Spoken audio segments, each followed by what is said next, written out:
To everyone. We, Vivekananda Institute of Human Excellence, welcome you all to the National Youth Day celebrations and the 161st birth anniversary celebrations of Swami Vivekananda.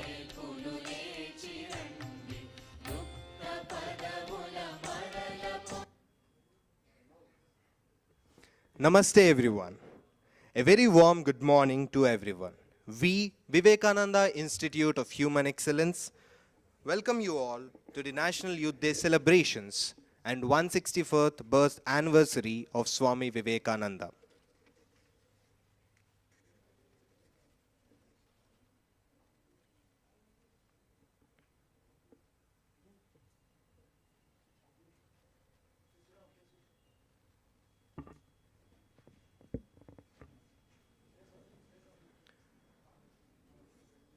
Today, we gathered here to discuss the role of youth and citizens in nation building. I request all the participants to please settle down and please keep your phones in silent mode.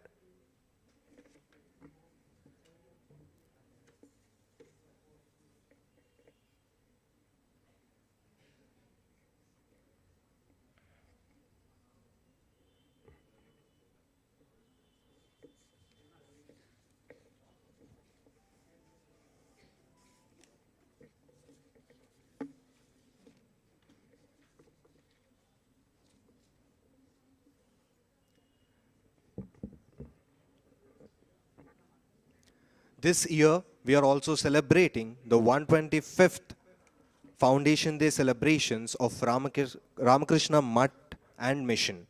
Along with that, we are also celebrating our 23rd Foundation Day celebrations of Vivekananda Institute of Human Excellence.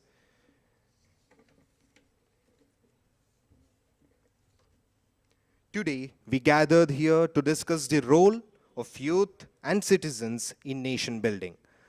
I now request our Adhyaksha Maharaj Swami Bodhamayanandaji along with Dr. Gurunath Reddy sir, Sharat Vivek Sagar sir, to please come on to the dais.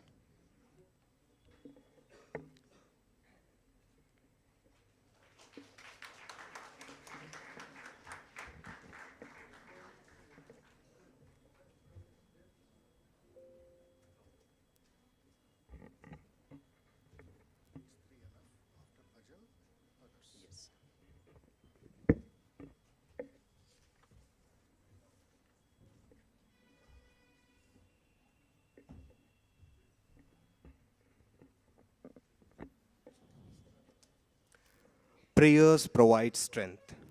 May I now request Swami Siteshanandadi Maharaj with his brother monks to invocate the blessings of the God with prayer and bhajan.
श्रीगुरुभ्यो नमः हरिः ॐ गणानां त्वा गणपतिगुं हवामहे कविं कवीनामुपमश्रवस्तमं ज्येष्ठराजं ब्रह्मणस्पत आनशृण्वन्नोतिभिः सेदसादनं महागणपतये नमः प्रणो देवी सरस्वती वाजेभिर्वाजिनीवती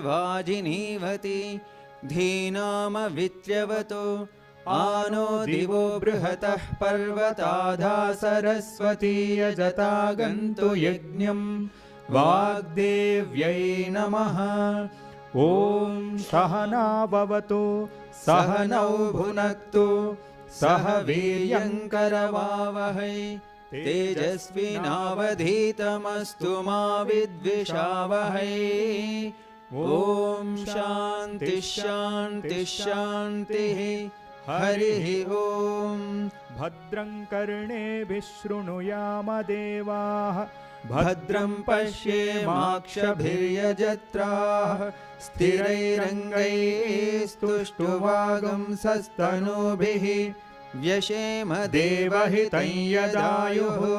स्वस्ति न इन्द्रो वृद्धश्रवाः स्वस्ति नः पूषा विश्ववेदाः स्वस्ति नस्तार्क्ष्यो अरिष्टनेमिः स्वस्ति नो बृहस्पतिर्दधातु।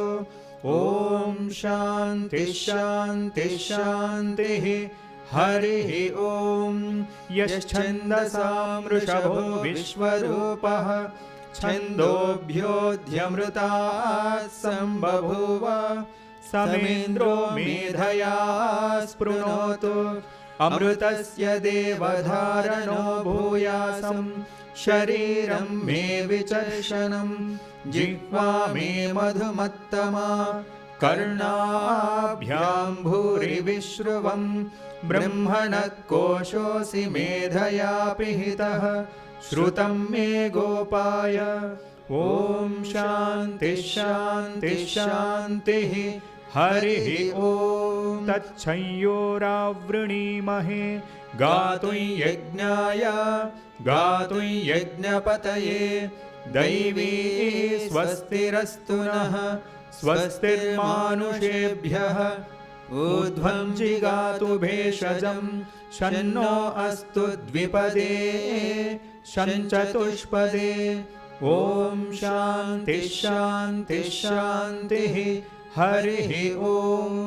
मधुमाताऋतायते मधुक्षरन्ति सिन्धवः माध्वीर्नः सन्त्वोषधीः मधुनक्तमुतोषसि मधुमत्पार्थिवगुं रजः मधुद्यौरस्तु नः पिता मधुमान्नो वनस्पतिर्मधुमागम् अस्तु सूर्यः माध्वीर्गावो भवन्तु नः। ॐ शान्ति शान्ति शान्तिः। हरिः ॐ।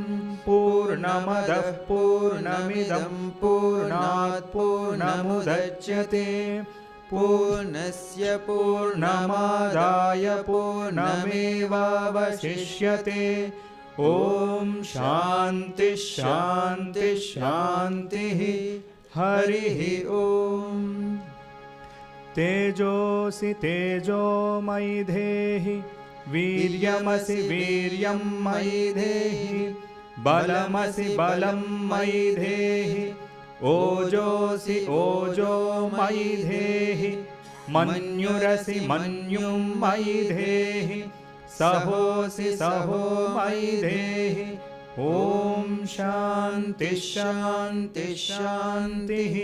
हरिः ॐ।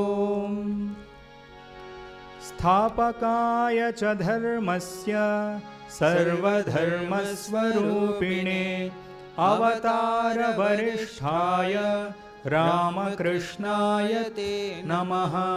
यथाग्नेर्दाहिका शक्ति रामकृष्णे स्थिता हिया सर्वविद्यास्वरूपान्तां शारदां प्रणमाम्यहम्। नमः श्रीयतिराजाय विवेकानन्दसूरये सच्चित्सुखस्वरूपाय स्वामिने तापहारिणे। Now I will sing one song on Swami Vivekananda.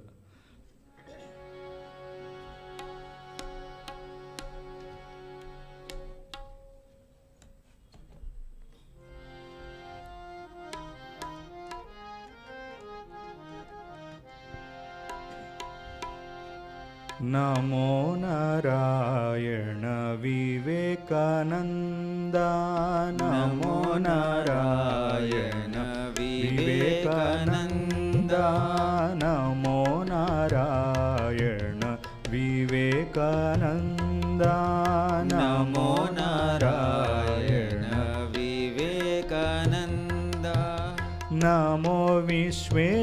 Vishweshwar विवेकभास्कर विश्वमानव Hridayananda नमो विश्वेश्वर विवेकभास्कर विश्वमानव हृदयानन्द नमो नारायण विवेकानन्द नमो नारायण विवेकानन्द क्षात्रवीर्या मूर्तिमाना मातृहृदय चिरमहाना क्षात्रवीर्या मूर्तिमाना मातृहृदय चिरमहाना कंठे नादित मंगलगान कंठे नादित मंगलगान निखिल जनगण मिलन मंत्र कंठे नादित मंगलगान निखिल जनगण मिलन मंत्र नमो नारायण विवेकानंद नमो नारायण विवेकानंद रामकृष्ण चरण शरण शारद नंदन भुवन वंदन रामकृष्ण शरण शरण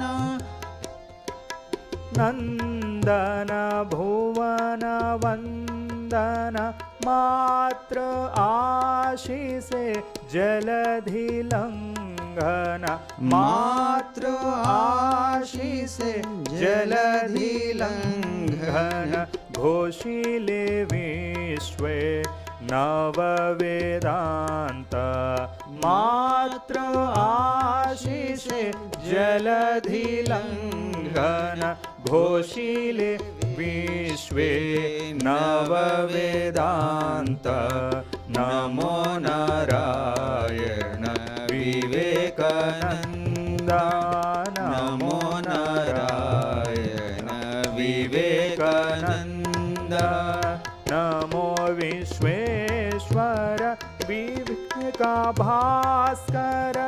विश्वमानव हृदयानन्द नमो विश्वेश्वर विवेकभास्कर विश्वमानव हृदयानन्द नमो नारायण विवेकानन्द नमो नारायण विवेकानन्द नमो Narayan Vivekananda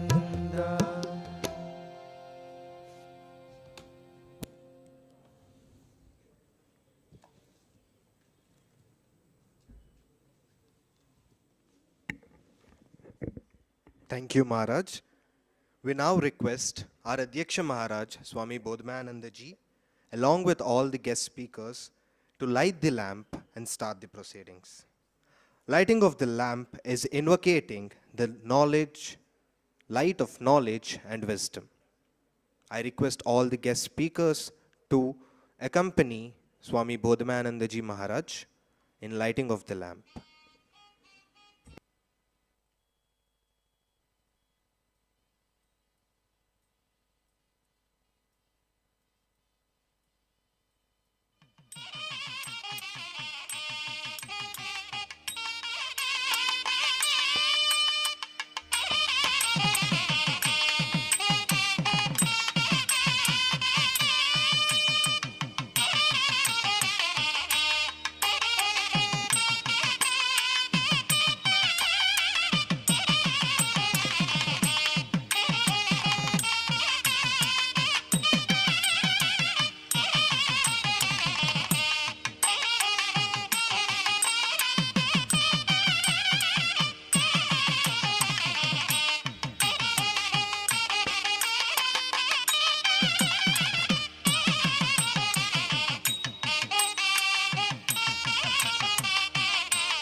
Thank you, Maharaj, and thank you, guests.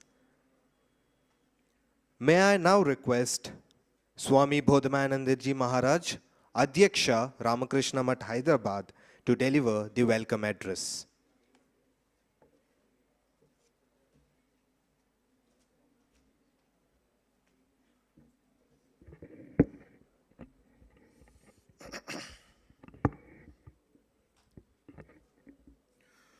नमः Shri यतिराजाय विवेकानन्दसूरये सच्चित्सुखस्वरूपाय स्वामिने तापहारिणे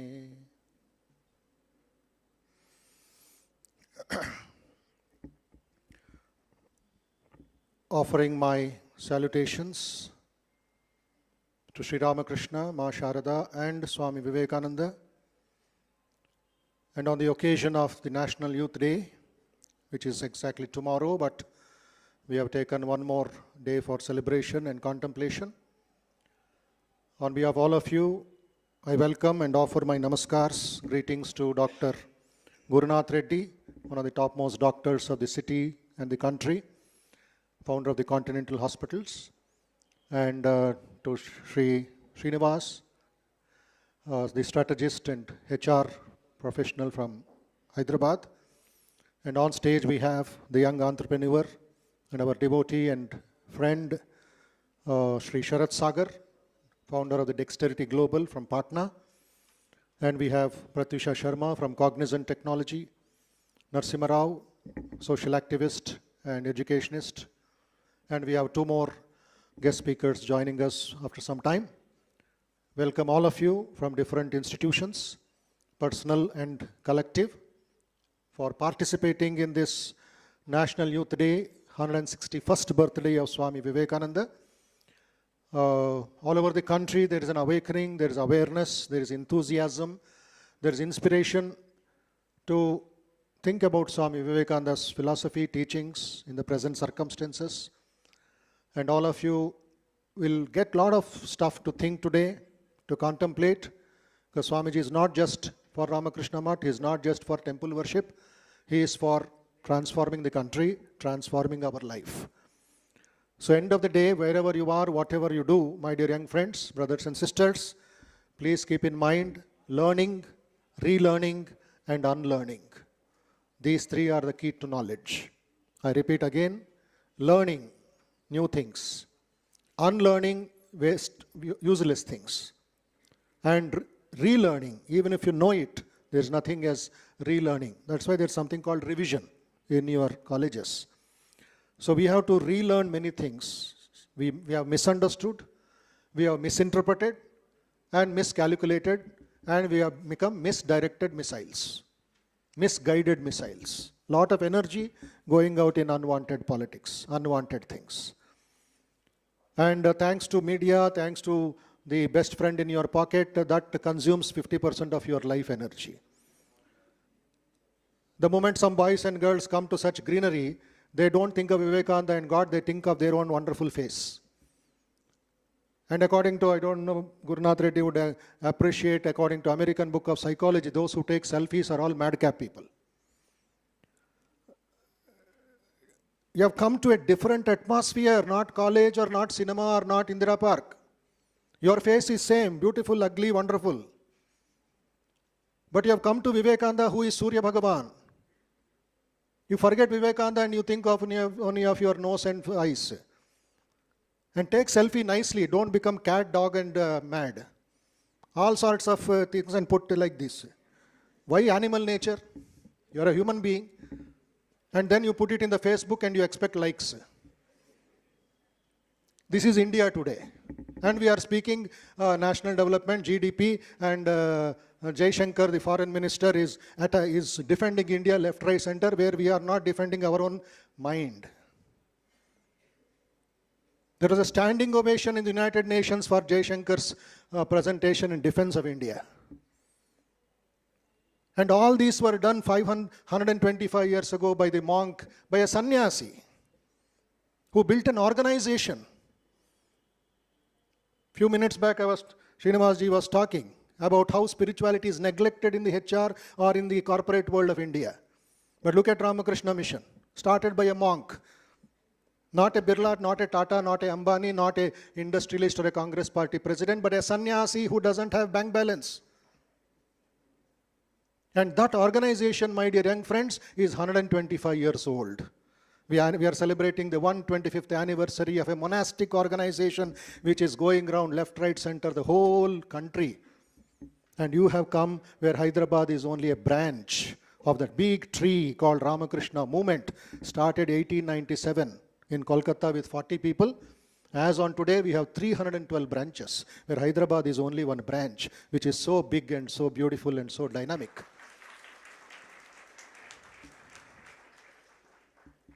So when you come to Swami Vivekananda's place, absorb that spirit. I keep telling the media people, I keep telling educational institutions wherever I go, 12 January, bombard, Vivekananda, Vivekananda, Vivekananda, Galli Galli mein Vivekananda. 13 January, put him in cold storage and you fall in the gutter. You forget Vivekananda from 13th. This is the national sin that we are doing. And the young people are identified with only 6 or 7 wrong identities, which I shall stop with. Think about it. And you will get a new identity today. 2023, 161st birthday of Vivekananda. The first wrong identity, for good or for bad, in villages or in towns, in cities or in capitals, the young people are stuck up with political identity. India is important, not politics. People will come, people will go. Nehru went, Gandhi went, Indira Gandhi went, Morarji Desai went. Everybody will go one day, but India will remain. But don't identify yourself with politics. That is only a science, that is for governance. Do your duty and identify with something else, which I shall come to last. Political identity is damaging the lives and families of people. Families are divided. Second, religious identity. Ramakrishna Mission is a religious place, a spiritual place, but not identified with only one particular narrow sectarianism. Third, caste identity. This is another danger in Andhra, Telangana and the north. Again and again you are limiting a human potentiality. The youth are falling into the trap. It was good at one time. Swami Vivekananda's language. It was good at one time. It was necessary at one time because of the Mughal invasion, occupation, the British occupation. Who is what they don't know. And they were exploiting us right, front, center. So there were groups. Don't get identified with that. Break the chains. That does not mean cacophony in the society. There should be symphony, but identification should not be limited to one caste. Tyaji jati kulamai, Sri Ramakrishna's message. Tyaji jati kulamai. Bhakter jat nai. Fourth, region identity. This also has to go. Prantam. And somebody was telling me, one of our yoga students who is working in IT, they asked him, where are you going on Saturday, Sunday? His friends asked him. He says he is coming for yoga shibir class every Saturday, Sunday for 3 months or 4 months. He said, where are you learning yoga? He said, I'm going to Ramakrishna Math in Domalguda. Region identity is so much in IT industry, I didn't know.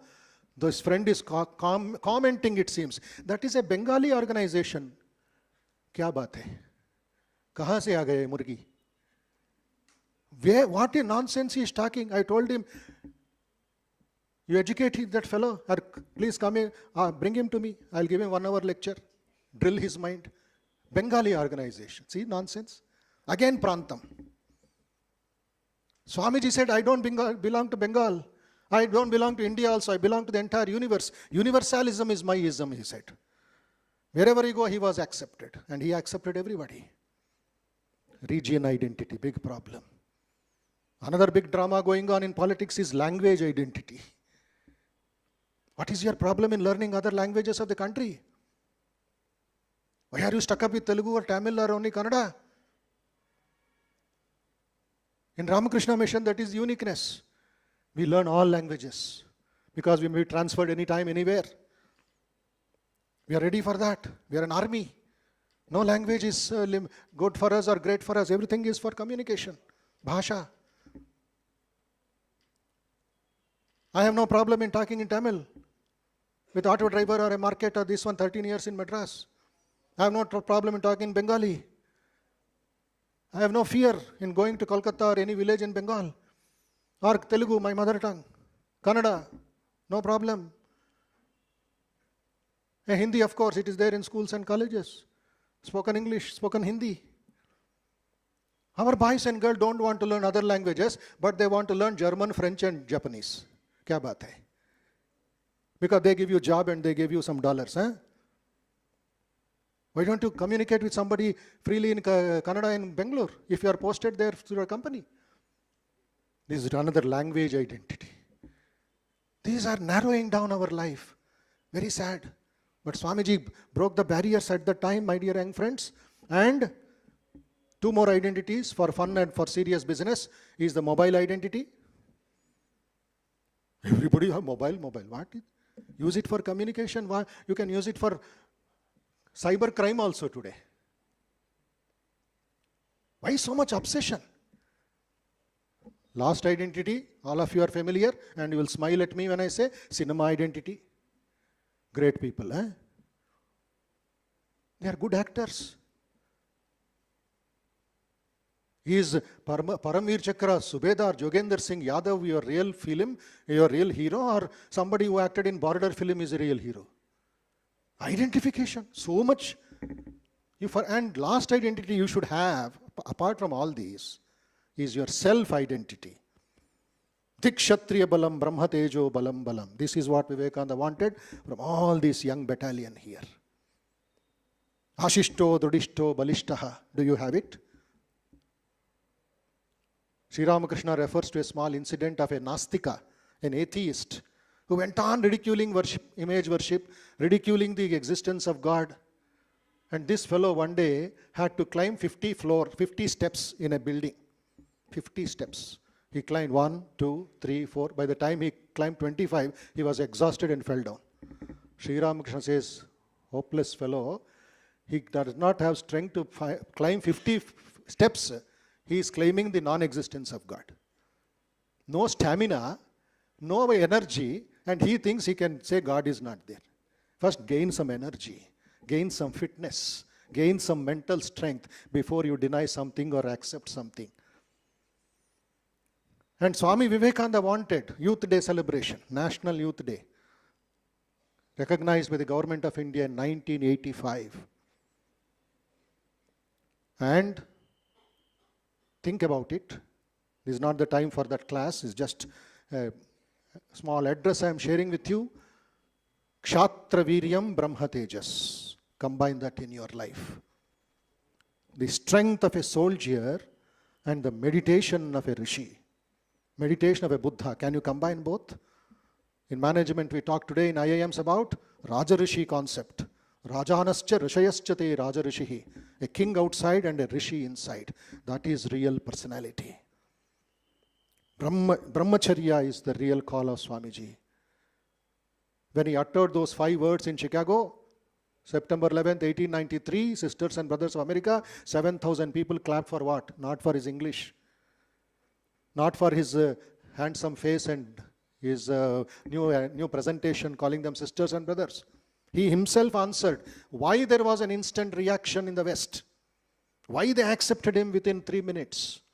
He says, for the last 14 years, from the time he was 16 and landed up in America at 30, he never allowed one bad thought, one lustful thought to enter into his mind, even in dream. That power struck America, and they realized here is the Indian spirituality.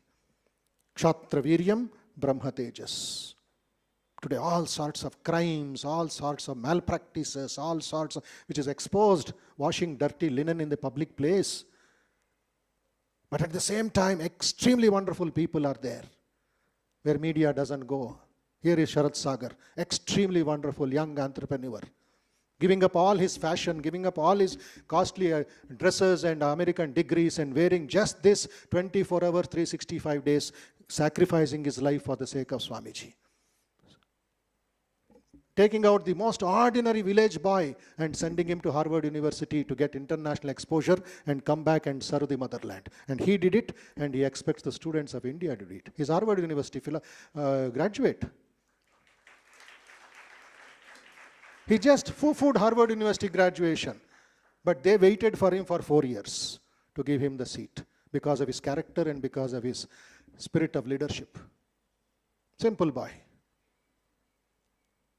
When Amitabh Bachchan invited him 5 times or 4 times for KBC as expert, this one, that great actor recognized his dress and said, Sharad bhai, har waqt aisa hi kapda pehanta hai kya? He said, that is what I have done. I am not a sannyasi, but I have given up my luxury clothing and wear this uniform. This is my country, sacrifice for the country. He will meet Obama like this. He will meet Narendra Modi also with this. He doesn't need an extra paraphernalia because it is the character should speak. Content is important than the container. Swami Vivekananda says, what is the use of polishing the outside when there is nothing inside? Whether you have an American pencil, whether you have a Apsara pencil, whether you have a Camlin pencil, the graphite is important. Am I right? Have something in the heart, something in your mind before you come out and take your selfie. The self is important, not your external garments. So my dear young friends, Swami Vivekananda's birthday, National Youth Day. This is going on, this will go on, but real application will come on 13th January also. Not on 26th January or 15th August. And you will going to listen what has to be done by all of us, by the youth. The focus is on youngsters. And the elders who should guide the youngsters. So Swamiji is for the youth, and is for the nation, is for east or west, north or south. Read his books, participate in the programs here and in their college. Human excellence, Vivekananda Institute of Human Excellence. Mark that word, human excellence.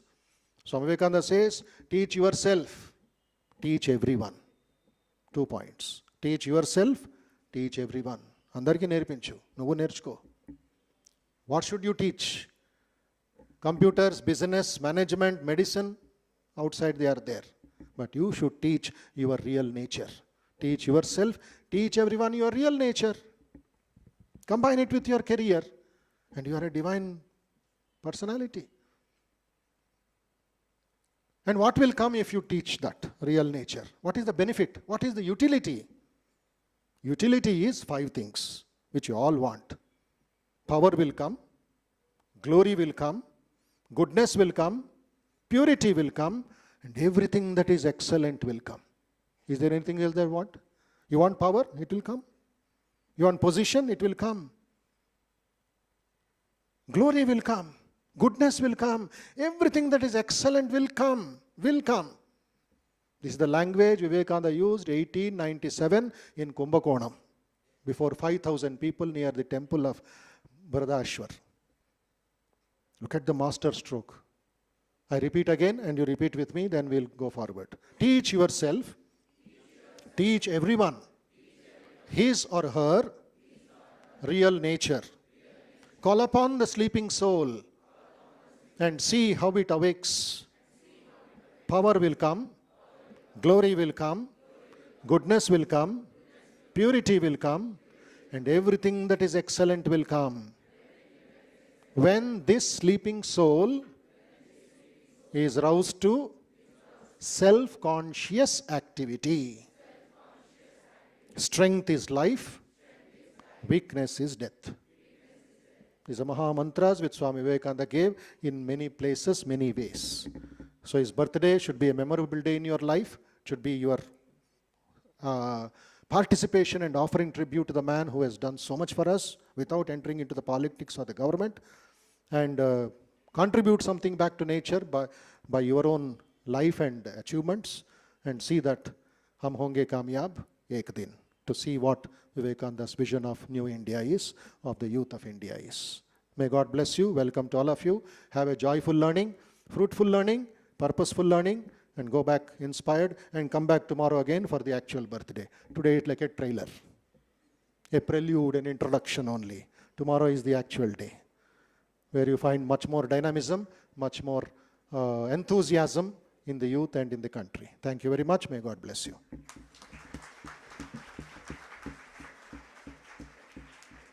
Thank you, Maharaj, for the enlightening insights.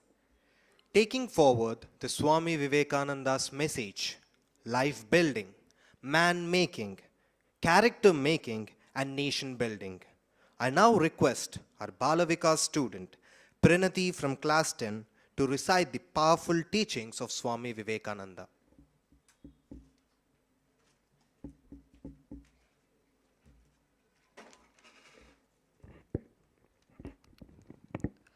Swami Vivekananda's message was simple yet powerful and directly conveyed to the youth of India. He personified the eternal energy of the youth.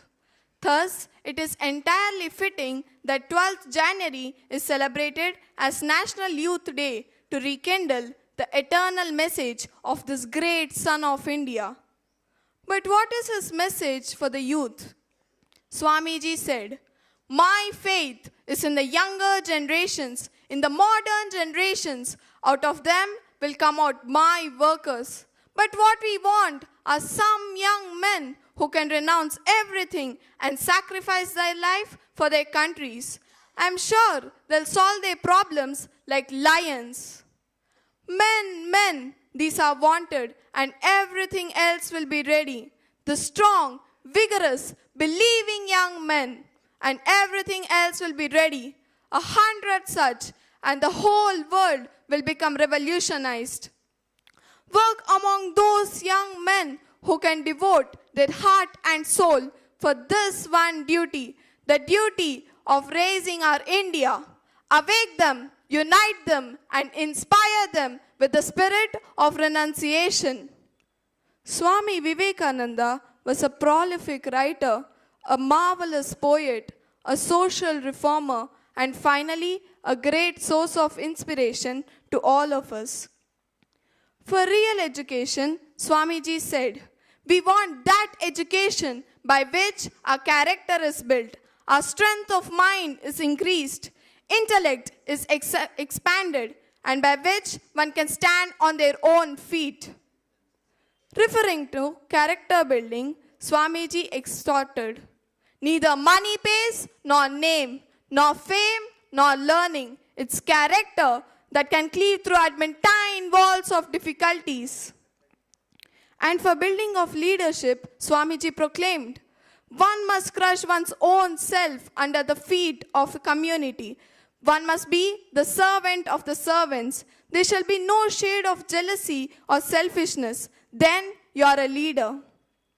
Swamiji dedicated every breath of his life for the service of nation and people. We all must work hard for our motherland. Is it not our responsibility as the youth of India to work for our own motherland? Swamiji said, "Our national ideals are renunciation and service. Intensify her in those channels and the rest will take care of itself." Today, if we want to serve India, we all must understand Swamiji's quotes and life teachings deeply and implement them in our day-to-day life. Please repeat, Uttishtata, Jagrata, Prapyavaran, Nibodhata. Arise, awake, and stop not till the goal is reached. Thank you, Jai Vivekananda.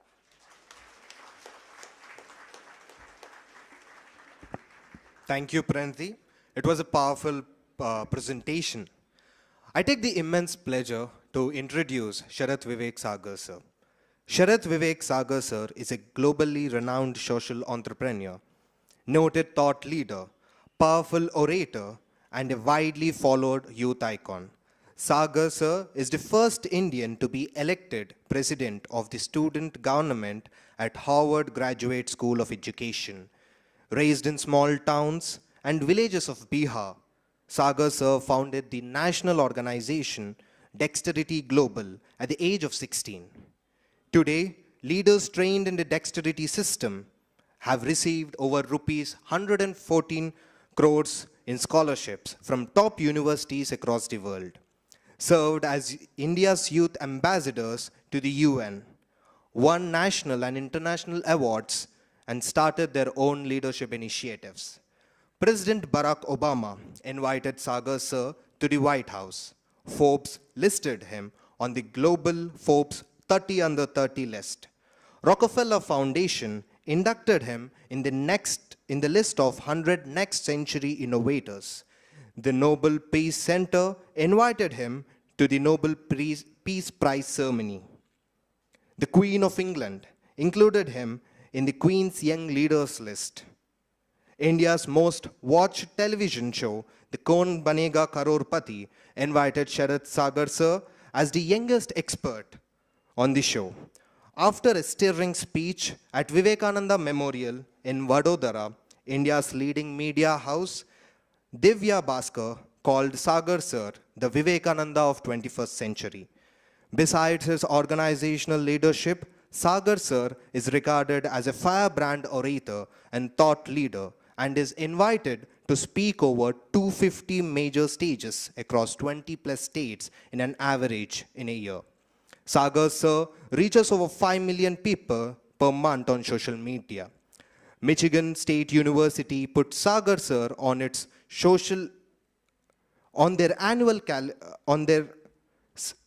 entrepreneurship syllabus. The government of Taiwan quoted him on their social impact agenda, while the Ramakrishna Mutt and Mission featured Sagar Sir on their annual calendar.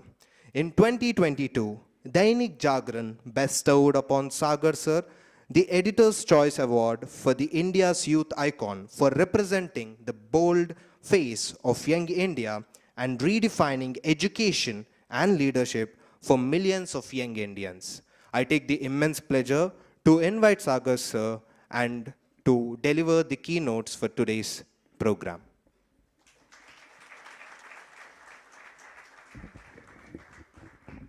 I offer my pranams to Thakur Ma and Swamiji.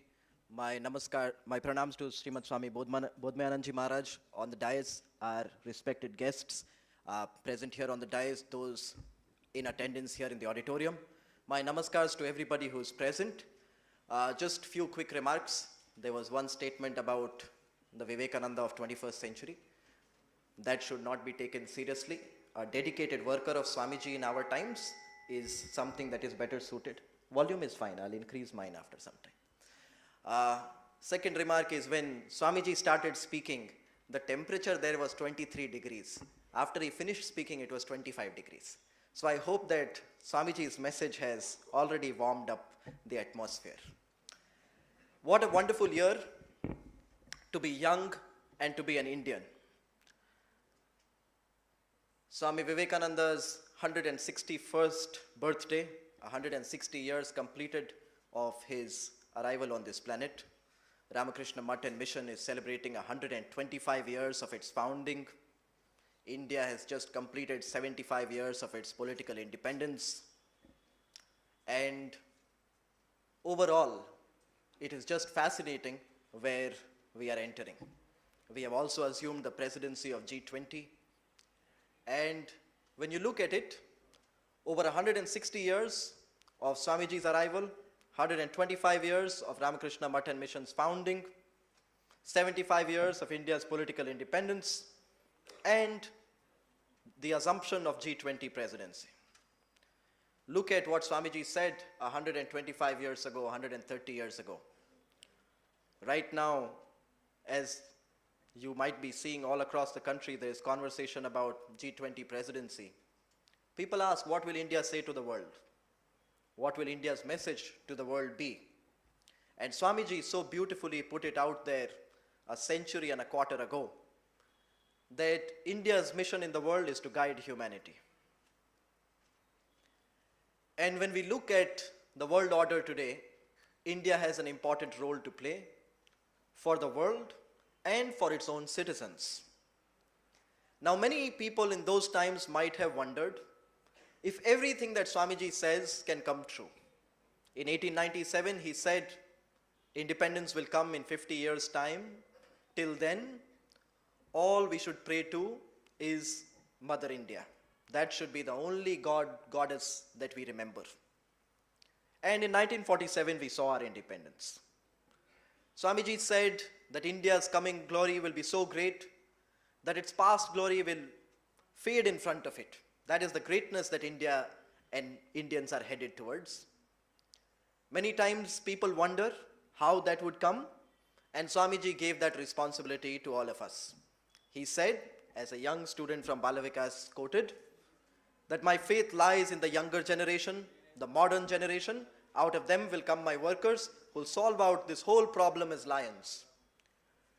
I know as young citizens in different parts of the country, many times we have these questions and doubts and skepticism in our mind that are we actually headed towards a future that is extremely bright? Can we actually lift every citizen up? Can we actually guide humanity? And I have a very small story to quote to you. We are a cricket crazy country, and 40 years ago, India won the Cricket World Cup.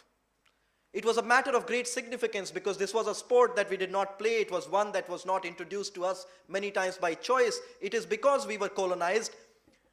People from a different country introduced a different sport. And yet in 1983, a team of young Indians drawn from different parts of this country went on and they conquered the world of cricket. They became world champions. In 1983, when they returned to India, it was decided, and rightly so, it was suggested and very frequently that we should honor these cricketing champions. We should honor these sons of India who have gone and dominated world cricket. Except there was one simple problem. The Board for Control of Cricket in India did not have enough money to give any cash prize reward or any kind of commendation to our young cricketers. And this is where Swamiji's message becomes very important. A young musician in those days decided to solve this problem. She said she would hold a concert, not charge a single penny for it, and every paisa that came out of the sale of tickets would go towards awarding our citizens. Because of a concert that Lata Mangeshkar did, 20 lakh rupees were given to India's cricketing champions. There are 2 to 3 straight messages that come out of it. The first message that comes out of it is of leadership that Swamiji left behind, that he gave to us. He talked about leading like a servant. He talked about selflessness and purity. He talked about spirituality as the bedrock of our practical patriotism. That purity, that unselfishness, that selflessness, we see that in Lata Mangeshkar's approach and attitude today. One of the best quotations that young people like to float around is, if you do anything well, don't do it for free. You see the opposite of it. A singer who could have charged any amount of money decides that these are the young people who have dominated the world of cricket. What can I do? Swamiji said, be and make. Become something. Be capable. Use that capability either to contribute in somebody else's life or to make them capable as well. There is an ideal of patriotism that Swamiji puts forward. So the first part, if we can remember, is that selflessness, that idea of servant leadership. We are capable, we are equipped, we are strong. How do we use that capability, that strength to make others strong, to lift more people up? Your education is good. Your skill and ability is good. Will you use that for your brother or your sister, your family or your society, your colony or your city? That is the more important question. If your education does not come to use for anybody else, it is as good as useless. This should not be a debatable statement. This should be a consensus statement for every Indian and everybody in the world. The research that you do, if it does not come to the use of the society, the writing that you do, the speaking that you do, all the codes that you write, if it is not of use to anybody else, then it is of no use at all. That is the first clarity we should have, that idea of serving as leaders. The idea of be and make. And that is the reason why 14 years ago Dexterity Global was founded, when we talked about leadership to young people all across the country, from our major auditoriums to public maidans, from metropolitans to villages of India. We said to our young people that leadership and patriotism is not about position, it is not about optics. You should not wait to become the product manager at a technology company or the prime minister in the country before acting. You can start acting where you are. Because leadership is your ability to deliver value through whatever limited expertise you have. This entire program that has been put up on the 11th of January, and tomorrow the celebrations that will take place on the 12th of January, young students who go to schools and colleges in Hyderabad, they have given their time as volunteers. They are leaders. The capability that we see in every individual, if it is of use to anybody else, then the character of that person is that of a leader, and that makes sure that a 5-year-old girl child who helps a 2-year-old sister learn how to walk, that child is a leader. When that child is 15 years old, that child may not know good algorithms or coding or policy or be a member of a think tank, but if that person knows only how to write well and writes a letter for an old widow to get a widow pension card, that child is a leader. These are young citizens of India who go on to later lead organizations as ISRO and DRDO. These are young citizens of India who go on to contribute as scientists, as doctors, as engineers, as consultants, and in various capacities. That idea of be and make should be there in your mind. The third part is when we think with darkness, when we think with skepticism. Swami Vivekananda said something beautiful. He said the old religion said he is an atheist who does not believe in God. The new religion says he is an atheist who does not believe in himself. The faith that Swami Vivekananda talked about, no matter where you live, what background you come from, what family, what part of the country, you should have that immense faith in yourself. You will be the greatest servant of Swami Vivekananda if you have faith in yourself, an eternal, never-dying faith in what you have within you and what you can do outside. If you have that faith, then that eternal pessimism that many of us sleep with and wake up with, we can shrug that off. And when we shrug that pessimism off, the story of India winning the Cricket World Cup 40 years ago and its transformation today in the country can tell you what we are capable of doing as a country and as citizens. 40 years ago, in a sport that we did not play enough, we won the World Cup and did not have enough money to pay our cricketing champions. 40 years later, I think Ramiz Raza, one of the controllers of the Pakistan Cricket Board, made a statement saying that India today has so much control over cricket that if they decided one day that Pakistan or any other country should not be playing bilateral tournaments in the future, then they'll be successful in doing that. We do not take this statement as a statement of exclusion of anybody from cricketing. We see it as one of the greatest endorsement of the power we were able to gather. How we began to dominate and direct and steer world cricket. How did that happen? We just had so many people and so much talent. We just had so many viewers and so many television rating points. With a country that is a democracy where so much population is there, so much talent is there, so much human resource is there. Once you directed that, you were able to channelize yourself in a sporting power, even in a broadcasting power. But the goal of us as a nation is not just to keep our citizens glued to television. It is to harness that power, harness that potential in different fields. In medicine and in engineering. In communication and in service. In education and in any other field that you can imagine. So as young citizens, the goal is to really identify where will you work. Swami Vivekananda put forward his ideals of patriotism. I'm cutting it short and paraphrasing it for you. Swamiji said that I too have an ideal of patriotism. And the first ideal that he put forward as young citizens, if you go out of this room and you forget everything from what I said, remember these 3 questions that Swamiji asked you. The first one, he said, do you feel? He wanted young people to feel from the heart. When you see somebody else is poor, when you see somebody else is suffering, do you feel that pain? If you feel that pain, then you pass the test for that first ideal of patriotism.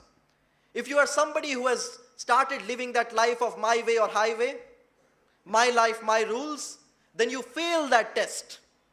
The question is, do you feel the pain of others, the suffering of others, those who are illiterate, those who are helpless, those who are suffering, those who are ill, those who are sick, those who are deprived?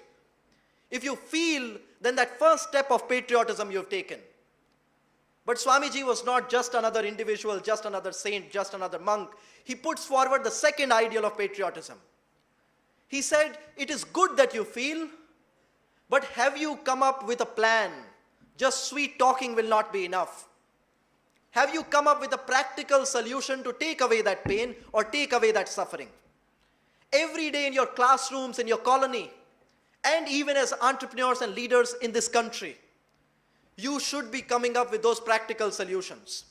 It can start with taking a sick friend to the sick room to building the next ed-tech company in the country.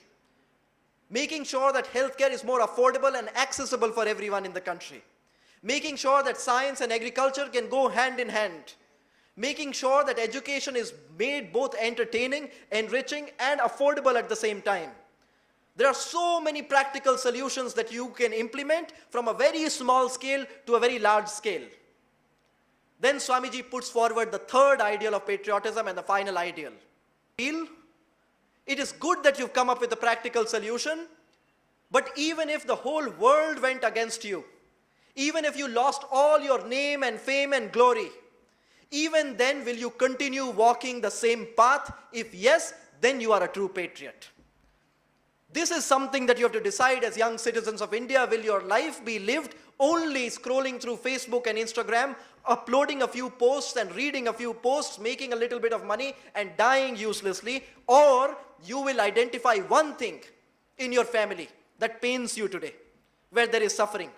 One thing in your society, in your colony, in your city, district, country, wherever, where you become a decision maker, where you take up a practical solution, where you become that first voice, that first implementer, the first executor, the first leader, because of whom maybe the first boy child or girl child from your village will go to school.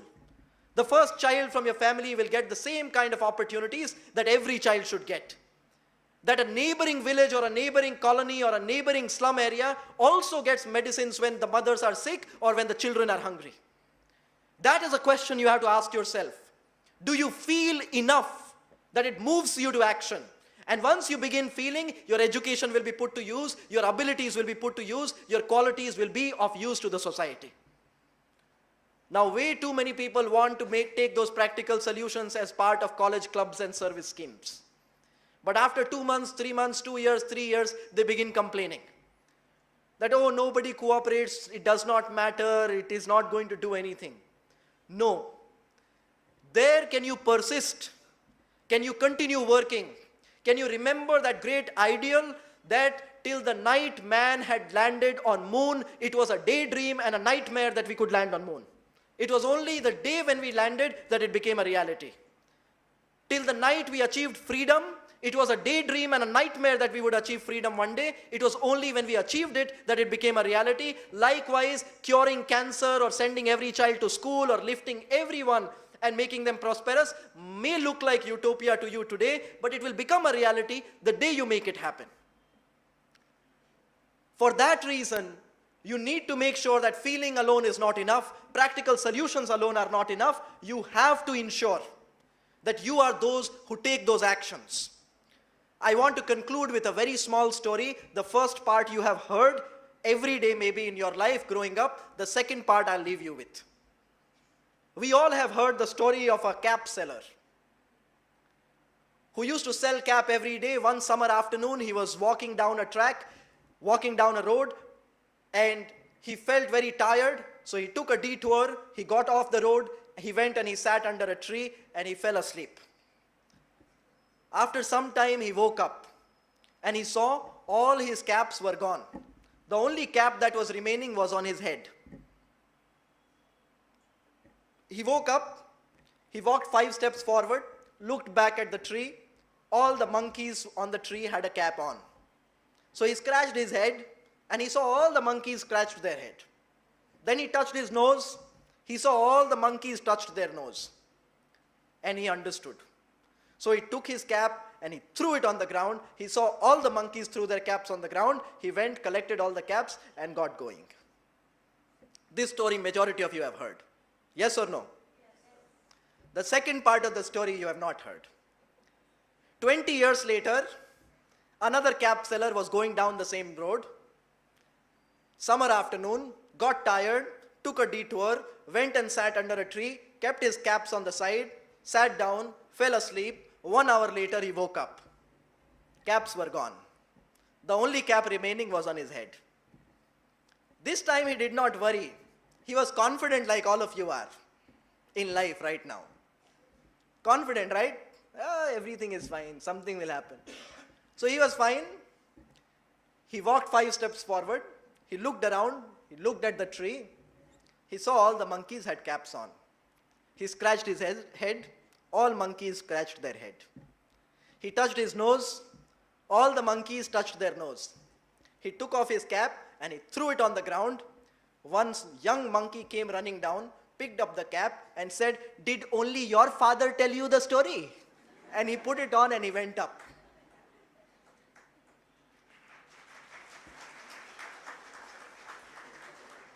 I don't know who you are clapping for. But the reason why I am telling you that story is that the mistakes of past generation could have been taken care of by luck or by chance. The mistakes of the next generation cannot just depend on luck or chance. It needs to be rectified through training. For hundreds and thousands of years, we have lived with the mindset of a slave. We have looked for the appreciation and endorsement of the West. We have made mistakes of not being organized, not being dedicated, not becoming one with the nation.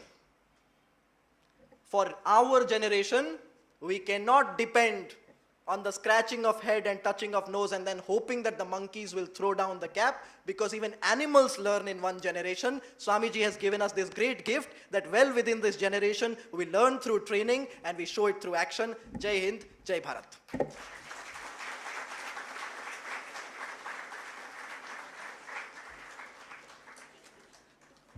Thank you so much, Sharat sir, for the enlightening insights and the story you have shared with all of us today. I hope our young people who've joined us have messages aplenty to take away from today's talk.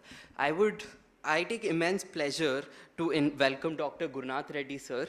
Dr. Gurunath Reddy sir, MD, FACP, FSCG, FASGE, AGAF, is a diplomat from the American Board of Internal Medicine and Gastroenterology.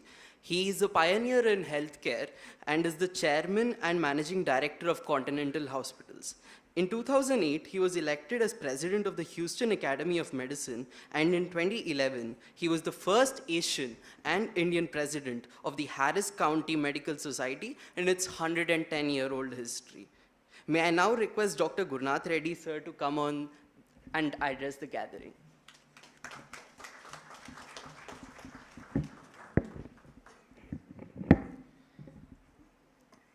Good morning.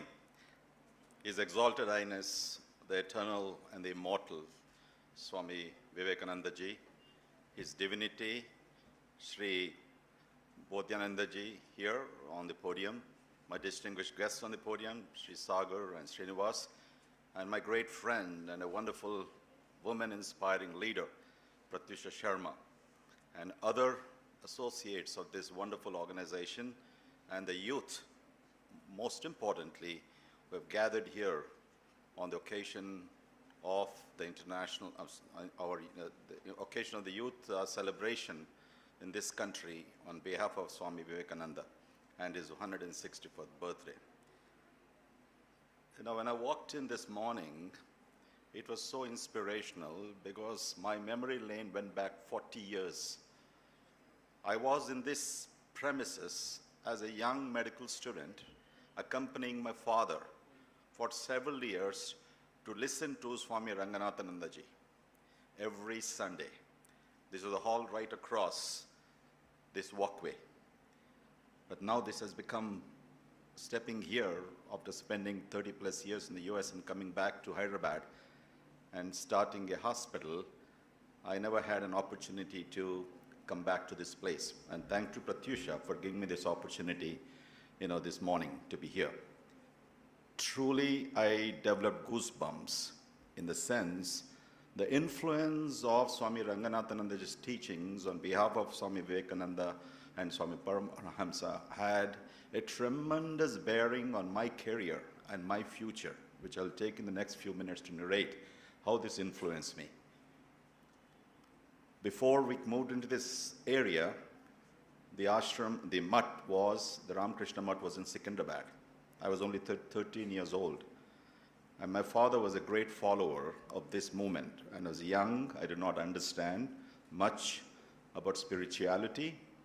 I did not understand much about various religions. I went to a Catholic school in Hyderabad, one of the best private schools. So I was young enough to be impressionable at that point in time. But the Vedantic philosophy truly inspired me incredibly, and they laid down various stones and to create my path for all the greatness and good things that I was able to do in my own dimension in this lifetime. Now, when you're talking about the youth, at the end of the day, what is the definition of youth? Who is youth? I consider myself, I'm sorry, without any prejudice, I feel that I'm young and I'm youthful at the end of the day.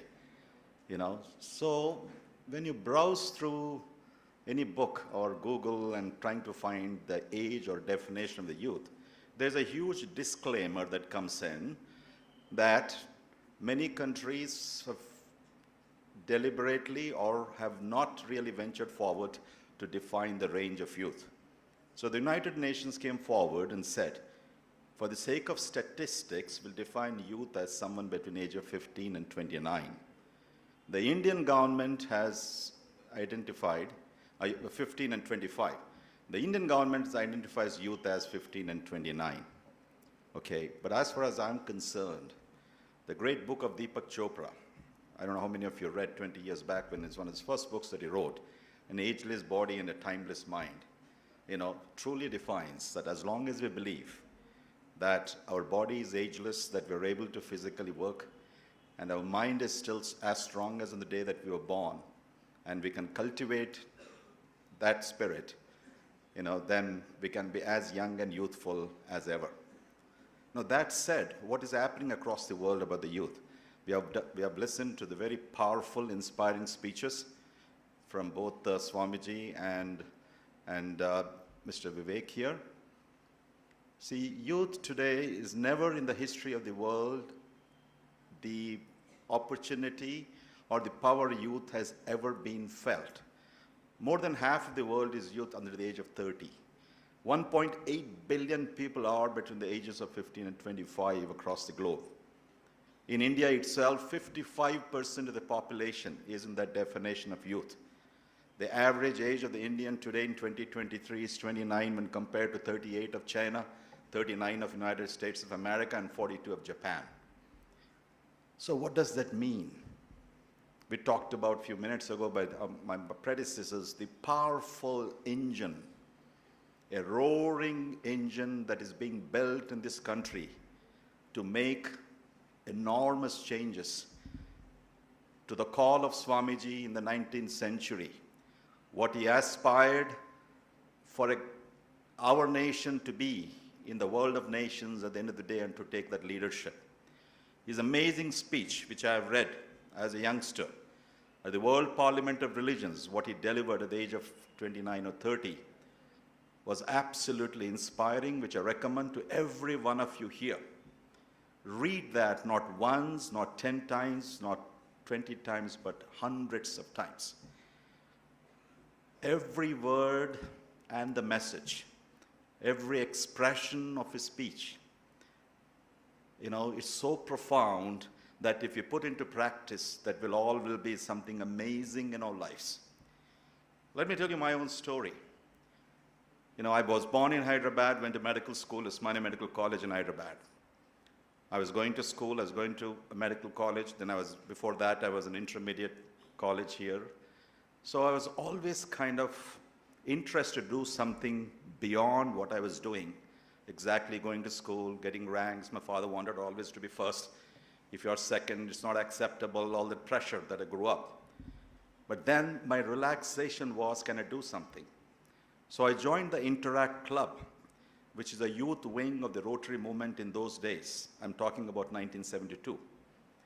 And that particular forum and platform as a young person gave me an opportunity to learn various things, not simply leadership, but how to serve the society, how to be a good human, and how to take up various activities in our society at weekends and holidays and to contribute on behalf of the Interact Club of Hyderabad.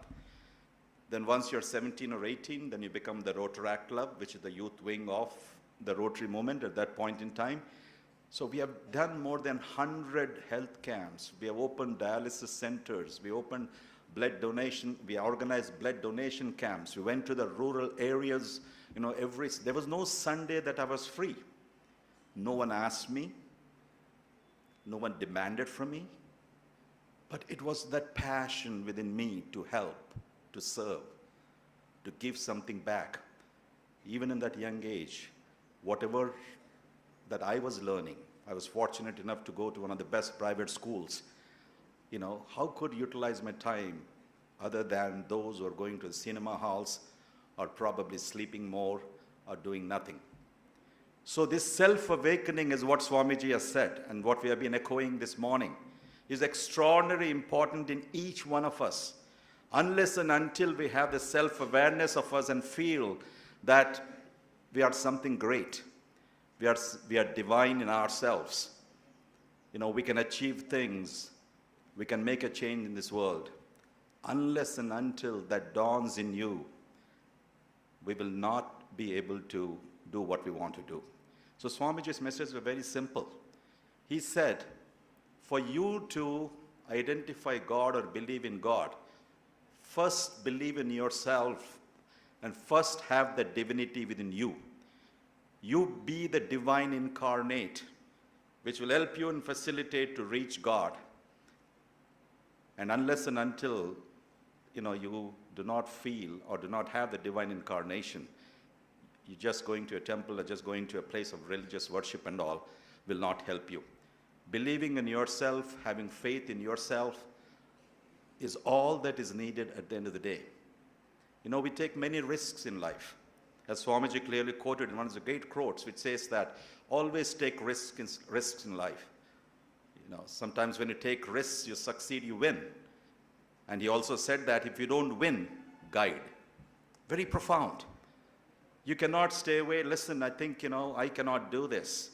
This is not my cup of tea, you know, I do not have anybody, you know, kind of helping me out and or giving me or showing or throwing that light on my path to do something. Don't wait for somebody else to come and lift you up.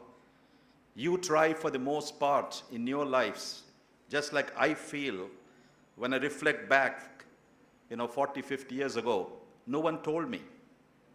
No one told me. It was my self-direction.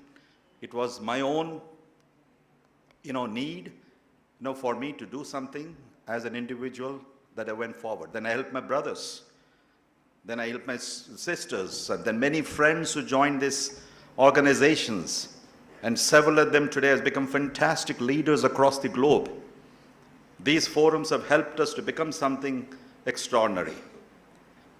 So a day like this truly helps all of us to think and believe that in a country like India, opportunities are immense, absolutely immense.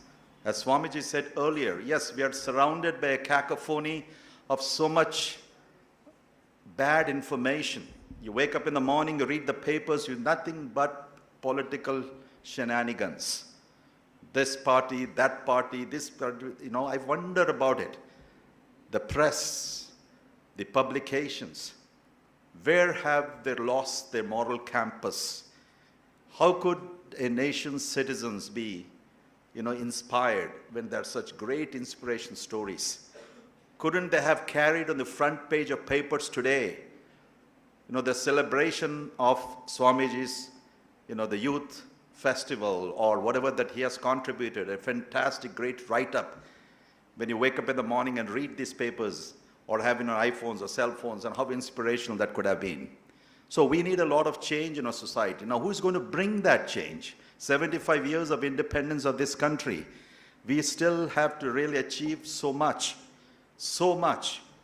On the world scale of so many indices, we are still beyond 100. Whether happiness index, where, social fabric index, you take many indices. We are getting better, but we are nowhere there where we want to get better. So it is you, it is us coming together to bring this change for this country, which has that enormous potential. Was I walking with Swamiji, was telling the message by Swami Vivekananda, he wanted to see for the next 15 centuries that will shape India and put India on international map. Now I look at America, which has spent more than 3 decades and which I still visit every 2 months at the end of the day. I feel many a time there's a lot more giving, there's a lot more acceptance, there's a lot more kindness. There is not a lot more ethics in that society than what I see in our society at the end of the day. Yes, you might be materialistic, you might have the best of the buildings, industrially the country has developed, hence it's called the developed nation, and all of those things have happened. But coming to the human fabric and character, what I see when I contrast with the two nations, over the last decade, me coming back here, I don't see that we are anywhere closer to what some of these other nations that we think they are immoral, but we have to change our thinking. Just going to a temple at the end of the day by offering some, puja and thinking that, God is going to bestow upon you, whatever you're asking for, is not going to happen. It is your change. It's your belief. It's your personal character. It's your ability. It's your strength. It's your confidence. It's your go-getting, type of spirit. I will not going to fail. Failure for me is not an option. I will not lose, so said Swami Vivekananda ji. You need to nurture those feelings from the day, every day in the morning when you get up, when you look into the mirror. You have to think you're going to win. You have to develop that positive energy.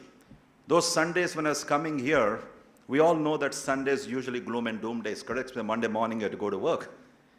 And even till today, after so many years of being a healthcare practitioner, when Monday morning is coming, Sunday afternoon, my depression starts.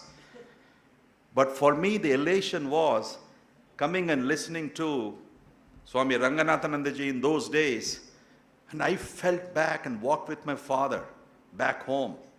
We lived very closely in those days, about 5 minutes from here.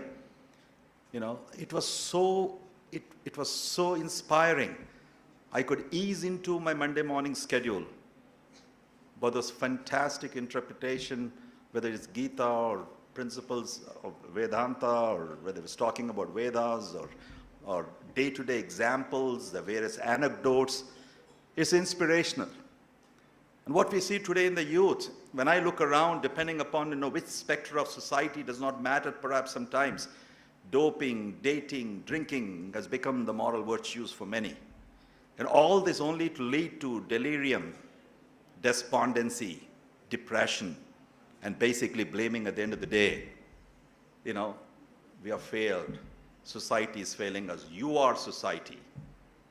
You need to decide who is your good friend. You need to decide who is going to inspire you. You need to decide, who is going to foster those healthy habits, and you kind of responsible for your own life and your own career. When I went to America, 1983, I just finished 40 years on January 8th when I landed in New York. The rest of the 40 years, I was a brown man in a very conservative state called Texas. If a nation has to succeed in Texas in those days, I'm talking about 1980s, yes, the country was very familiar, United States and East Coast and West Coast, because Indians have gone there first. And there were many of them there. But deep south, in states like Texas, where there's a lot of prejudice of color, prejudice of other countries. I said, would I ever succeed here? I was fortunate enough to be at the world's largest medical center, one of the finest institutes to do my further training in GI and transplant hepatology and all of those things. But I had this as a leader, as a youth leader, that instinct, that skill set that was there in me, how should I express? Would I ever rise to all those things that I wanted to do? Fortunately, at age 34, I was the president of my hospital, First Indian. And there was never looking back. There was never looking back. It sent shockwaves in the community, in the white physician community. How could a brown man, 5'5" he just joined the hospital. Within 2 years, he was elected the chief of staff. Faith, extraordinarily important. If you have faith in you, you can move mountains at the end of the day. And from then onwards, there was no turning back for me. I said this, the next, then the Academy of Medicine, then the Medical Society, then the Medical Association. One thing led to the another thing, and I've done enormous changes for the foreign medical graduates. They were highly discriminated in that country. Young students, 24, 25, 26, coming to a foreign country, they were not allowed to take a licensing exam for 3 years. They're not allowed to do this, not allowed to do that. I pursued the president of the Texas Medical Association to create an international medical graduate section, which they were trying for 10 years. They could not succeed. But on my watch, I was able to create that section at the level of the state. There were 5,000 international medical graduates in the state of Texas at that point in time. I chaired that for 5 years, and we made enormous rule changes. Nothing would be different other than the local grads. So for this, I don't have to fight with anyone. I don't have to take anyone's help. It's your persuasion. It's your ability to communicate and engage consistently. And if you're passionate about that, you want to do something, I'll tell you, every one of you, every young woman and every young man who's sitting here, you'll be able to do it. You'll be able to do it. So renunciation, what we are asked of today from the renunciation of Swamiji back in the 19th century, perhaps is somewhat different. When we talk of renunciation, just don't kind of think with that, go with those feelings. I'm going to be a sadhu. No, we are not asking that. Renounce bad habits. Renounce cheating. Renounce dishonesty. Renounce misleading somebody else on a wrong path. Renounce envy and jealousy. Renounce that you'll always do good to somebody else. Because when people ask me, which God you pray for? Ask anyone amongst my 1,200 staff at the hospital. I say this very clearly. I do only 2 or 3 things. I don't lie. I always wish good for the others. I am not envious of somebody else's success. If I can achieve, if I can do, that's great. If I cannot, I should not be envy of another person of what he or she has succeeded in life. I said, these are the 3 tenets that has kept my heart beating till today. I tell the doctors, there's so much you hear about healthcare. Doctors are corrupt, doctors cheat, doctors take so much of money, doctors overcharge. All that is true.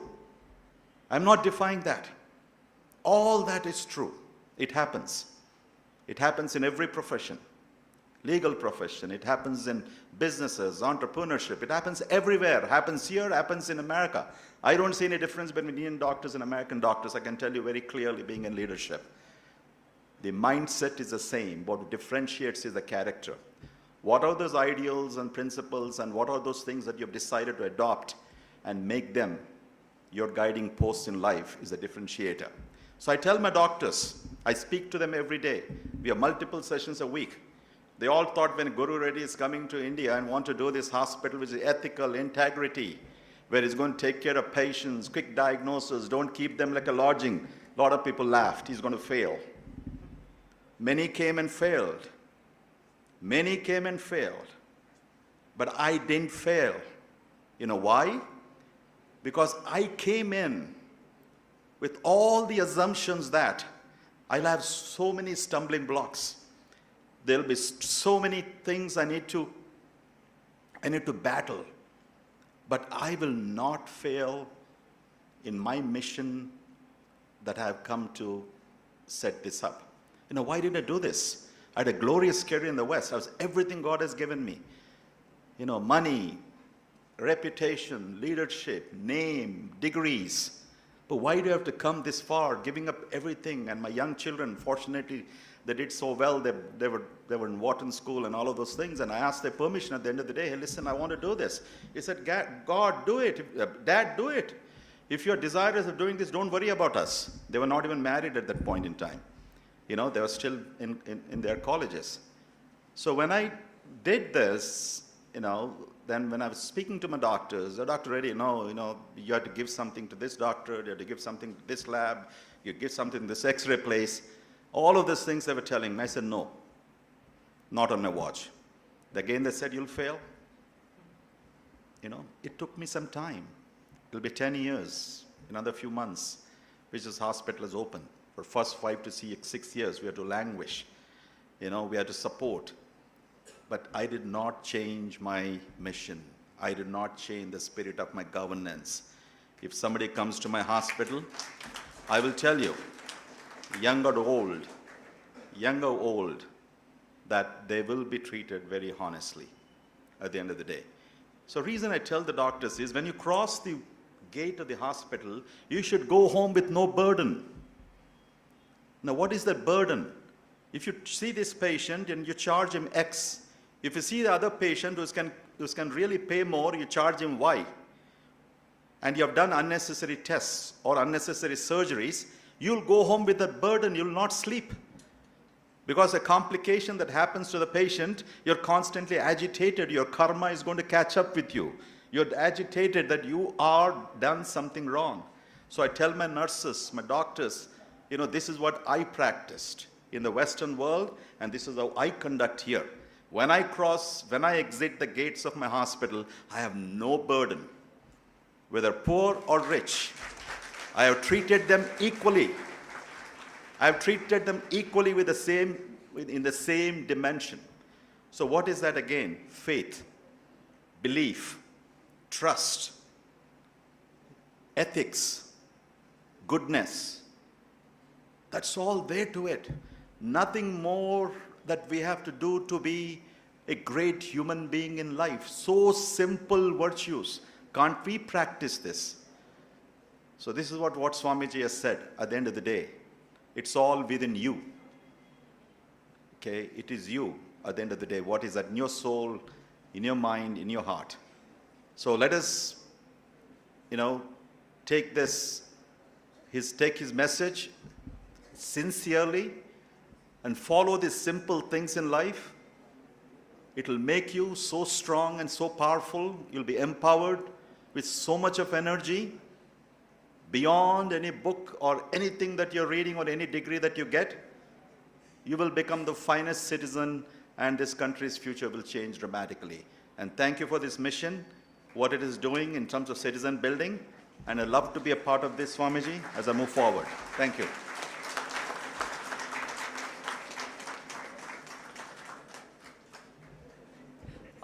Thank you so much, Dr. Gurunath sir, for your message about faith and self-confidence. I believe our young people will empower themselves and go on to empower millions of other people in this world. I would like to request Swami Bodhmayanand Ji Maharaj to give our token of appreciation, a memento, a sapling, and some books from our end to Dr. Gurunath Reddy Garu and Sharat Sagar sir.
Thank you so much, Swamiji, Sharad sir, and Dr. Gurunath Reddy garu.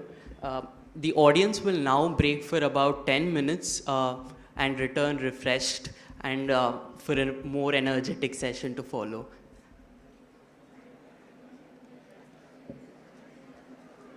We will start at 11:50 sharp again.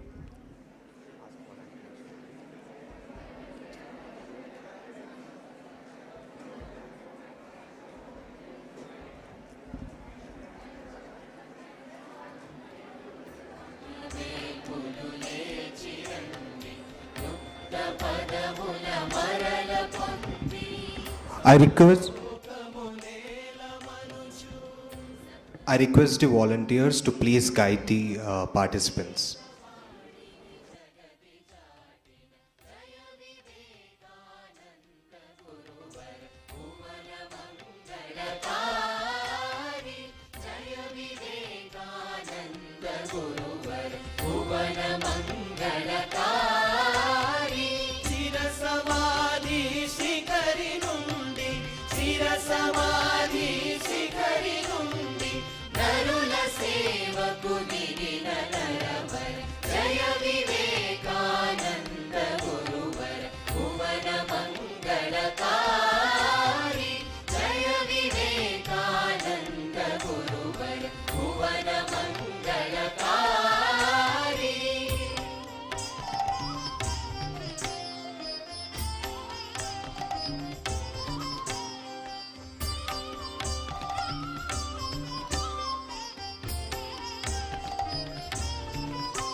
విశ్వవ్యాపక ప్రేమమూర్తివి విశ్వవ్యాపక ప్రేమమూర్తివి విశ్వద్యోతక పరమజ్ఞానివి విశ్వముక్తి సమర్పితాత్మవు విశ్వముక్తి సమర్పితాత్మవు విశ్వవంద్యా జయము జయము జయ వివేకానంద గురువర భువన మంగళకారి సమాధి శిఖరి నుండి నరుల సేవకు దిగిన నరవర జయ వివేకానంద గురువర భువన మంగళకారి భువన మంగళకారి భువన మంగళకారి.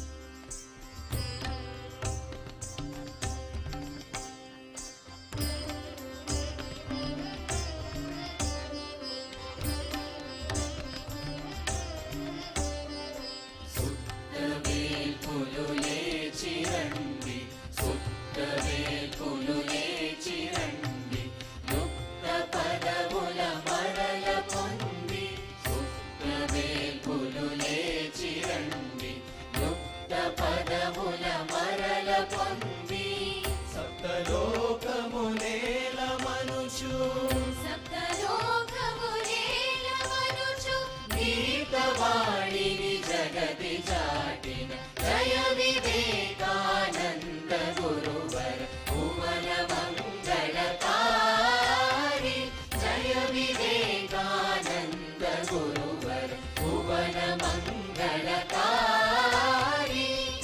సమాధి శిఖరి నుండి సమాధి శిఖరి నుండి నరుల సేవకు దిగిన నరవర జయ వివేకానంద గురువర భువన మంగళకారి జయ వివేకానంద గురువర భువన మంగళకారి.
విశ్వవ్యాపక ప్రేమమూర్తివి విశ్వవ్యాపక ప్రేమమూర్తివి విశ్వద్యోతక పరమ జ్ఞానివి విశ్వముక్తి సమర్పితాత్మవు విశ్వముక్తి సమర్పితాత్మవు విశ్వవంద్యా జయము జయము జయ వివేకానంద గురువర భువన మంగళకారి శిర సమాధి శిఖరి నుండి నరుల సేవకు దిగిన నరవర జయ వివేకానంద గురువర భువన మంగళకారి భువన మంగళకారి భువన మంగళకారి.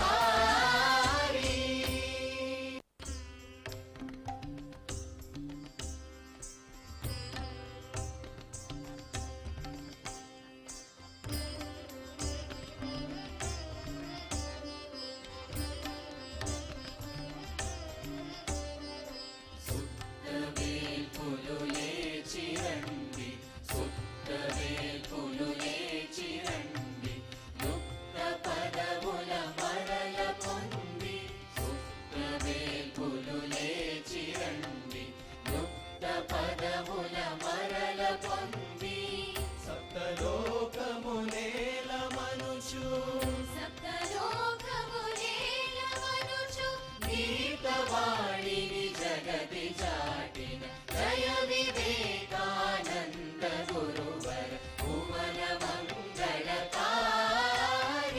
జయ వివేకానంద గురువర భువన మంగళకారి శిర సమాధి శిఖరి నుండి శిర సమాధి శిఖరి నుండి నరుల సేవకు దిగిన నరవర జయ వివేకానంద గురువర భువన మంగళకారి జయ వివేకానంద గురువర భువన మంగళకారి.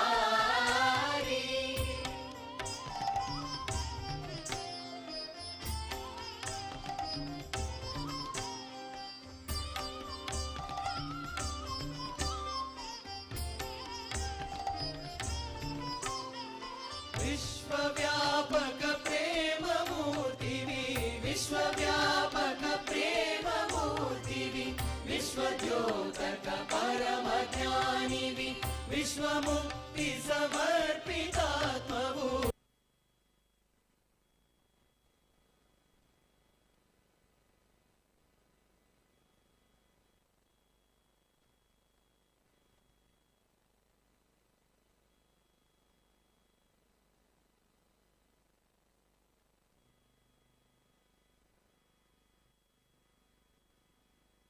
జయ వివేకానంద గురువర భువన మంగళకారి భువన మంగళకారి భువన మంగళకారి.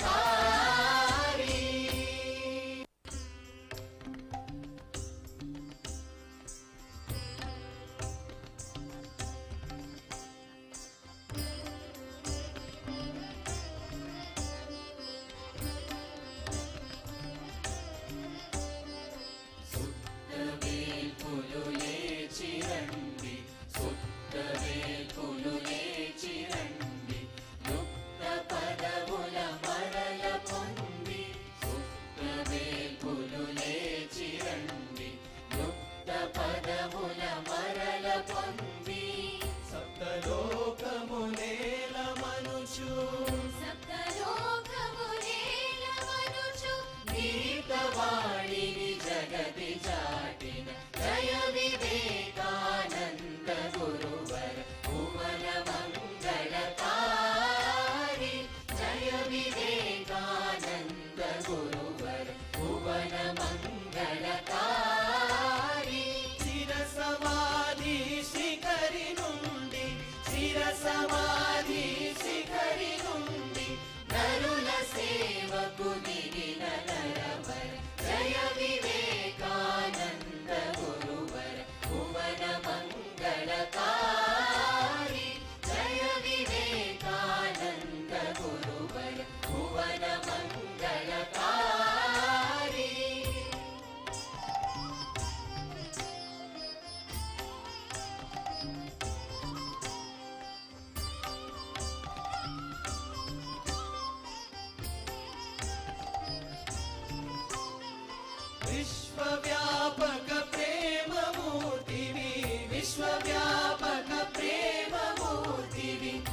विश्वद्योतक परमज्ञानिवि विश्वमुक्ति समर्पितात्मवु विश्वमुक्ति समर्पितात्मवु विश्ववन्द्या जयमु जयमु जय विवेकानन्द गुरुवर भुवन मंगलकारी शिरसमाधि शिखरि नुंडि नरुल सेवकु दिगिन नरवर जय विवेकानन्द गुरुवर भुवन मंगलकारी भुवन मंगलकारी भुवन मंगलकारी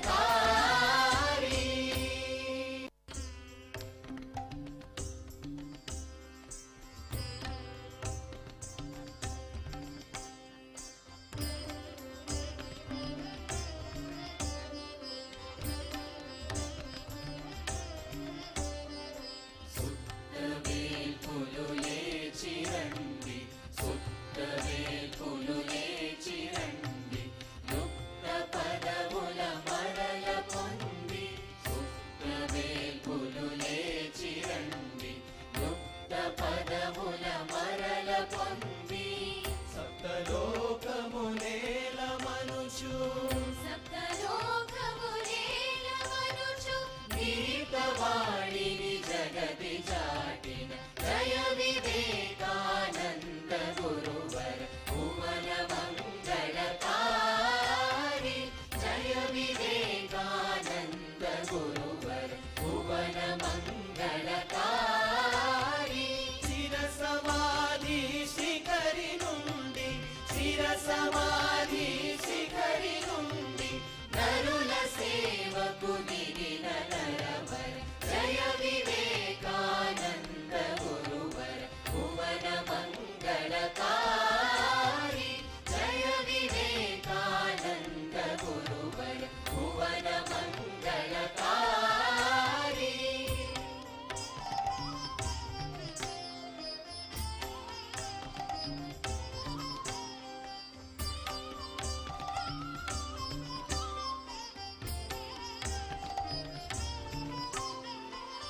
విశ్వవ్యాపక ప్రేమమూర్తివి విశ్వవ్యాపక ప్రేమమూర్తివి విశ్వద్యోతక పరమజ్ఞానివి విశ్వముక్తి సమర్పితాత్మవు విశ్వముక్తి సమర్పితాత్మవు విశ్వవంద్యా జయము జయము జయ వివేక Kindly please settle down fast and keep all of your electronic devices inside, please. Settle down fast. And kindly please maintain silence while the session is in progress. భువన మంగళకారి భువన మంగళకారి భువన మంగళకారి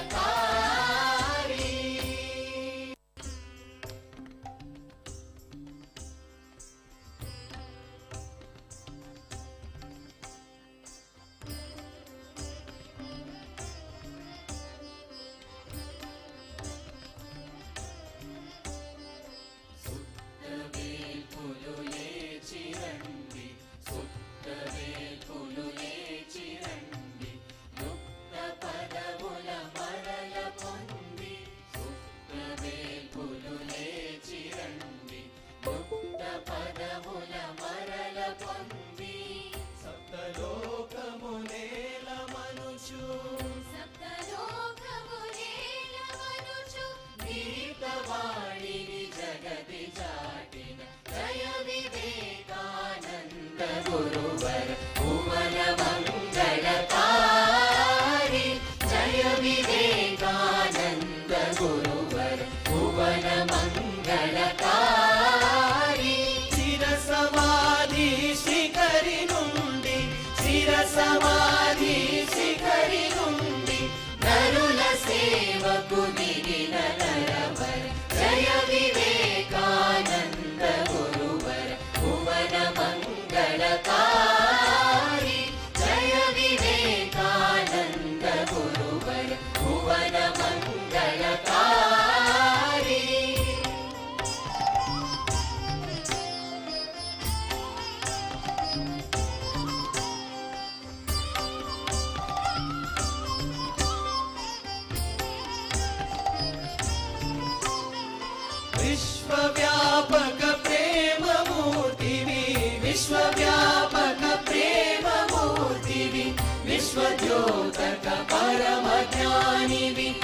विश्वमुक्ति समर्पितात्मभू विश्वमुक्ति समर्पितात्मभू विश्ववन्द्या जयमु जयमु जय विवेकानन्द गुरुवर भुवनमः. Before we progress the session, kindly please note a few things.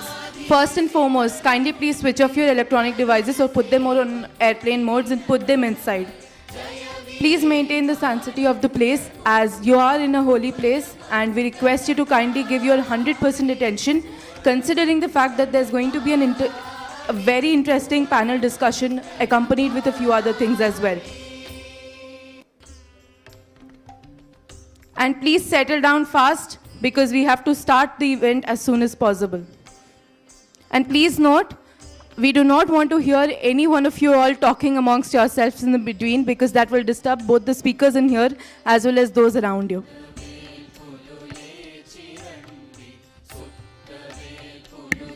When the program is in progress, we do not want to see any one of you all moving out of the hall. If you're seated in here from the start, you have to be here until it ends. Please occupy the front benches, those who are coming just now. Towards my right. You may occupy the front benches, please.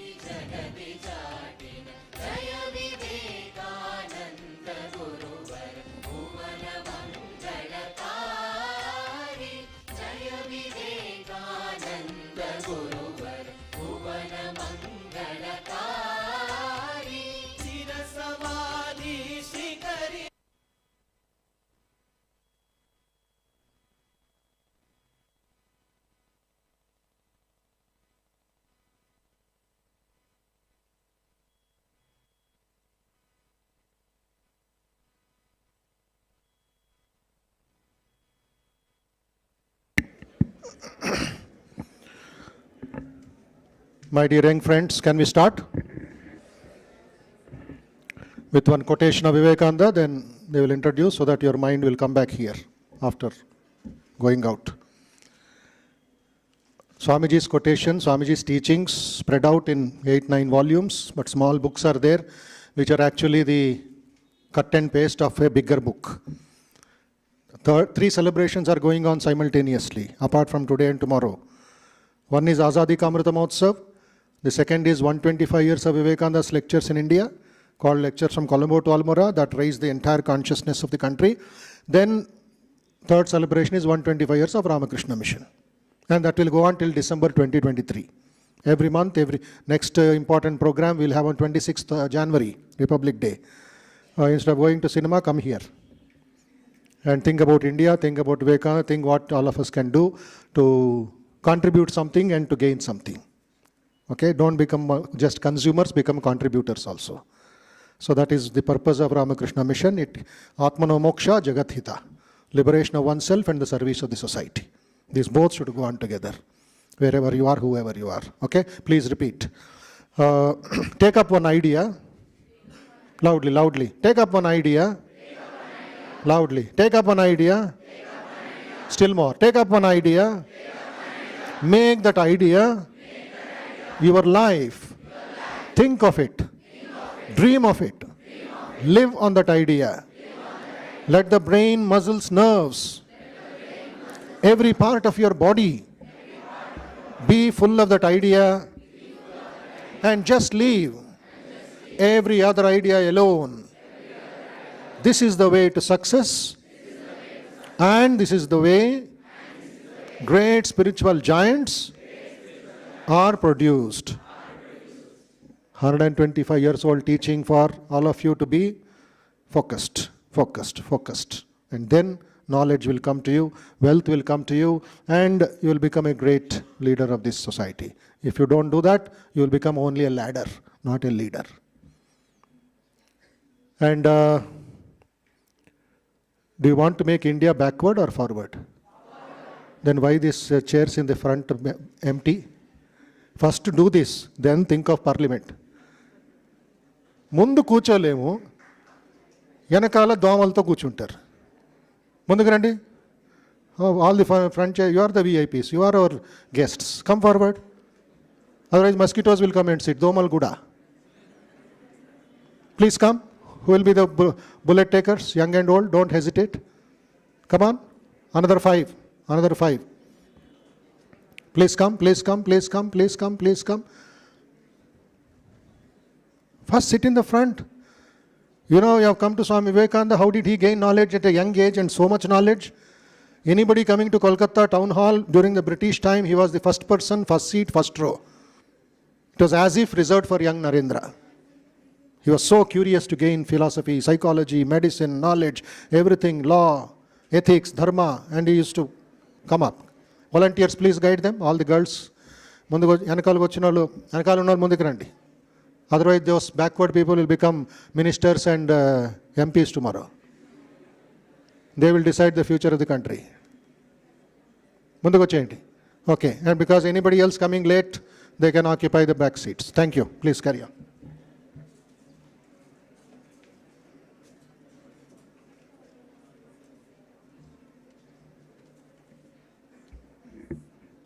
Thank you so much, Maharaj. Now we will start with a panel discussion on the role of youth in corporate India and how the youth can translate this service in corporate world to nation building. May I now invite K. Srinivas Raoji. He is a human capital strategist, teacher, researcher, philanthropist, leading a consulting firm. He also mentors a research institute focused on organizational stress. K. Srinivas Raoji is also co-founder of a venture capital firm, and over the last decade, he has trained more than 5,000 HR professionals and was featured in Forbes India as the top leader for torchbearers for Vocal for Local. Pratyusha Sharma ma'am is a strategic HR professional and is the AVP of Human Resources at Cognizant.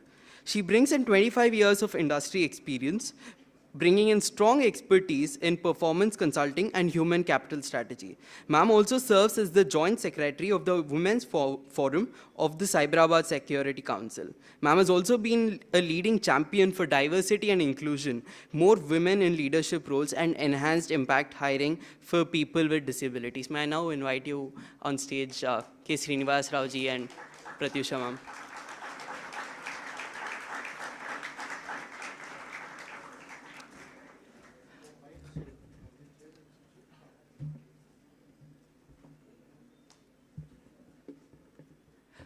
Tarun Masapeta is a tech school graduate, class of 2022, and also a Yuva Sanghar Shalom. He'll be moderating this panel.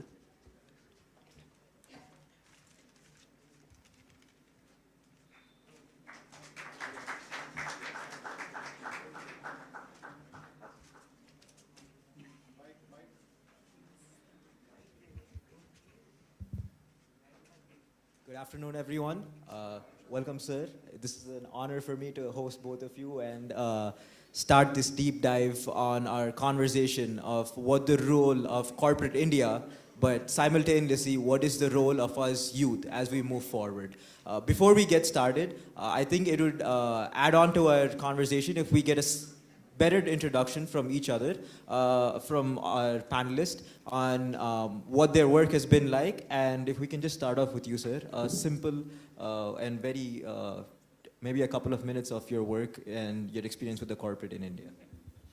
Okay, now that is interesting, you know. So you should not ask HR guys to talk good about themselves, you know, because if we start talking, then we don't end. Huh? At least that's the feedback I got from my kids and my wife. Huh? You guys are very good at self-dabba, so, right? So I'll keep it short and sweet. How would I like to be introduced? I love teaching, so I'm first a teacher. Then I have to earn money, so I also do consulting. So that's the part 2. But it's been a lovely journey, and been now 30 years in HR. So that's how it is. I come from a typical, like most of you, you know, CBSE school grounding, Kendriya Vidyalaya. And, you know, did schooling in 9 schools in 6 cities. Because dad was in a government job, so before we could make friends, we had to be in new cities. So at that time, it used to be a pain. Now I look back, it's fun because I can speak 6 languages very nicely. So diversity has been the hallmark. So that's how it is. I run a consulting firm which basically focuses on people and culture. 2 minutes done. Thank you very much, sir. To you, ma'am. Srini had been very brief. I will try to be brief too. Pratyusha, I've been from Vizag. I'm a resident of Hyderabad now. Been around 26 years in the industry. So there are two tag words for me what I do. I impact careers and I impact lives. So any work I take up which impact careers in my profession as a HR, I was doing a lot of work. I was a business professional. I'm a Six Sigma graduate. I have been doing a lot of mergers and acquisitions. Then I moved into the HR space last 14 years. So every work I took up in my 26 years of careers, if I've impacted a career or if I've developed people, that gives me immense satisfaction. That's how I've grown. And impacting lives is all about the work I do for society. So in my introduction, Yashaswin said, I work for Cyberabad Security Council. It is a council which is formed between the industry and the police to safeguard citizens' safety and security. So every day there is a situation which even Swamiji was saying about the phones and the crimes. Any crime which happens to do with women, cyber crimes, child safety, drugs have been increasing in the college and the school system. We've started something called safety clubs. We are doing a lot of work. Would love each one of you all to volunteer because the society needs every youth in this room.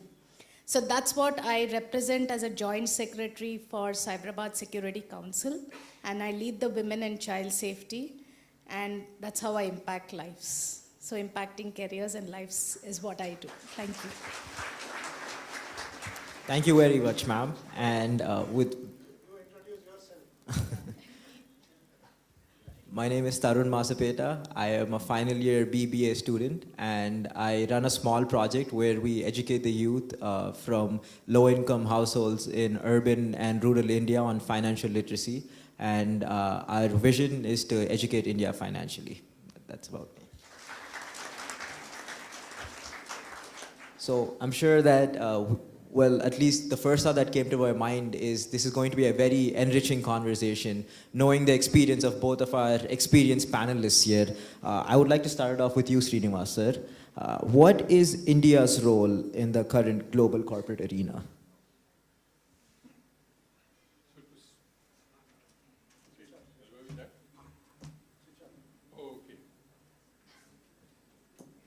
Thank you. Yes. So this is easy. Okay. So to start with, stop calling me sir. The Queen has not knighted me. So Srini is good, right? So that's the first thing. So the role of youth in corporate India is going to be the most critical make or break. Right, so I don't know how many of you have read these articles, but there is a concept called demographic dividend. So today, 50% of the world workforce which is eligible to work is going to come from India. So we are going to be everywhere, and I think that is clearly visible. So whether it is Satya Nadella to anybody, you will see in the corporate, Indians are going to be up there. And there is immense opportunity for us to be up there. For the simple reason is two things. One is that if you say very tangible, left brain kind of a logic if you look, because we are very good at maths and logic. And business requires maths and logic, so corporates require that. At a philosophical level, if you look why Indians are doing very good and we will do very good is because of our ability to work in diverse workforce, right? So diversity is our strength. Today, if you look at the person besides you, he or she will be very, very different from you. But you're very comfortable sitting there. You sit in a 7-seater auto, you don't look who the person is. You just jump in and you sit. And you quickly adjust, you quickly make friendship also. I don't know how many of you have traveled in trains, but trains is the best example of that. Within 10 minutes, the train starts and you already like best of pals. You're sharing food, you're sharing your chips, you're sharing your stories. You're quickly able to get that. And that is our strength, and that is what makes us very good in corporates. Because what is the secret in corporates? The secret in corporates is your ability to work with a wide set of people who come with diverse backgrounds, and your ability to get work done with them. So as Indians, that comes very naturally to us, you know. I may not believe in what you do. Your God may be Rama, my God may be Krishna. That's our personal beliefs. But when we come to work, quickly we all dilute that and work. So we are positioned to be up there. Why? Because our hardware, which is our maths, science, logic, is very, very good. Our software, because of our beliefs that we can work in diverse teams, is the right combination that we have. Will we be able to be there or no? It's a question which is with us. So it is like getting a penalty kick in World Cup football. So we've got the penalty kick. Now whether you will be able to score or no, that is up to us. And that is a debate that is happening in the corporate world, whether the Indian youth will take this opportunity and score a goal or whether we will wither away. And that debate is always there, and like Swamiji said in the beginning, like Dr. Guru said, Sagar said, the challenge for us is some of us are ready for that opportunity and some of us are not. So corporate, whenever you look at corporates, you need to understand corporates work on a philosophy of capitalism, right? So if you've seen Hollywood movies, they personify, and that's how corporates will work. So corporates are very impatient. So they'll say, can we meet tomorrow at 10 o'clock? Now you cannot come back and give a reason saying at 9:50 or today I woke up late because yesterday night I was seeing something. Can we do it at 10:30? Nobody is going to wait for us. So today when I look at Indian youth, the biggest fear I have is that our inability to capture half opportunities. You look at all the successful examples. If a chaiwala can become a prime minister, why? Because he took a half opportunity and made it full opportunity. So history will only belong to those people who take those half opportunities and make it full opportunities. Unfortunately, today many of us are still in that sleep mode, where we are saying, oh, the opportunity will come to us. The opportunity is already there with us. The question is, how do you capitalize this and build on it? Can we do it? There is no doubt we can do it. You have hundreds of examples. Just go and type in Google, top Fortune 100 company CEOs. You will get shocked. 18 of them are Indians. There is no other nationality that has produced so many CEOs. But Indians, you look at Adobe, you have an Indian. You look at Google, you have an Indian. You look at Microsoft, you have an Indian. You look at Stanchart, you have an Indian. You look at PepsiCo, till recently we had Indian. You name the company, name the industry, you will find Indians at the top. So are we there? Absolutely we are there. Do we have a chance? We have a chance. Forget about corporates. You go to politics, Rishi Sunak, you have an Indian. How many of you know who's the Ireland Prime Minister? Any idea? Yeah. He is an Indian from Mumbai. He is a doctor. Mr. Wadekar, Leo Wadekar. He is an Indian. So you look at everywhere we are there. The question for us and in this room is, there is that Times Magazine cover page waiting for you. The question is, will you take the first step? And if you are ready to take the first step, the world is waiting for you. That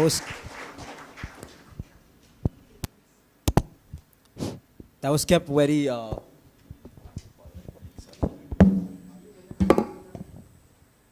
was a very well put, sir. I really love the football terminology over there, and I hope we all capitalize on that. All right, we must be Argentina moving forward.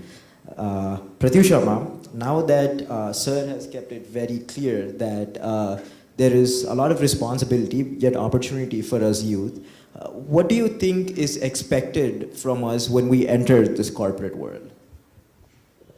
So good question, Tarun, ma'am and sir. We are also youth, so please call us Pratyusha and Srini. And yes, to get into the corporate world, I think Dr. Gurunath Reddy sir spoke, be it Sharad, Sagar, or be it Swamiji, and even Srini mentioned just now, have belief in yourself, right? many of us who move from the education system, so what does the education system do today to us, or even our society or our family? I want you to get that 99th or 100 marks, right? You need to be the top 10.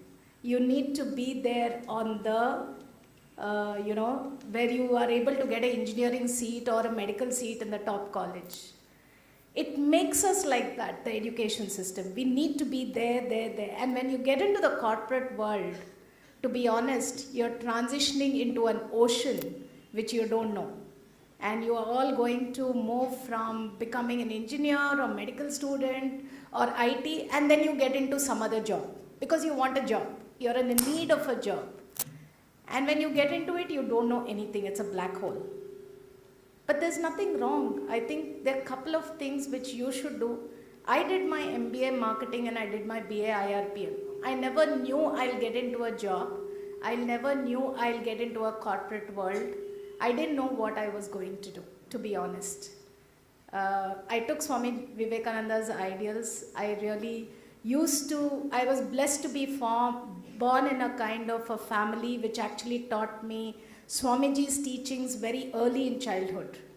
But at that time, I did not practice them much, but it came to use when I really wanted to fight my own goal. And that's where the identity which Swamiji said. First is have your self-belief. Technical knowledge, you'll have know-how, you'll get into a pharma industry, you may get into a medical industry, you may get into an IT industry.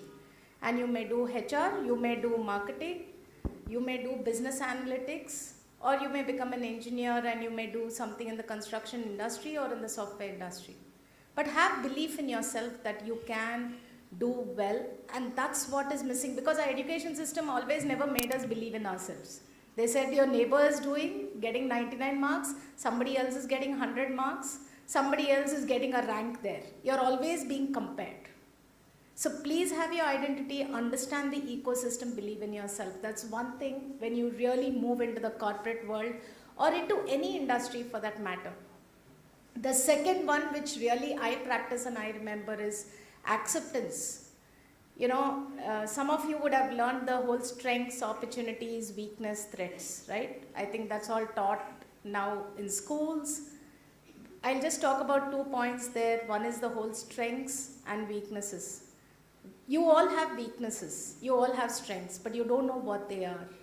It's important for you to accept when your parents, family, friends constantly keep asking them who you are, or ask yourself what are your strengths and weaknesses. Very difficult to accept ourselves with weaknesses. And when you get into the corporate world, somebody is giving you a feedback, you're like wondering who's this giving you a feedback? Who's giving you what is this happening?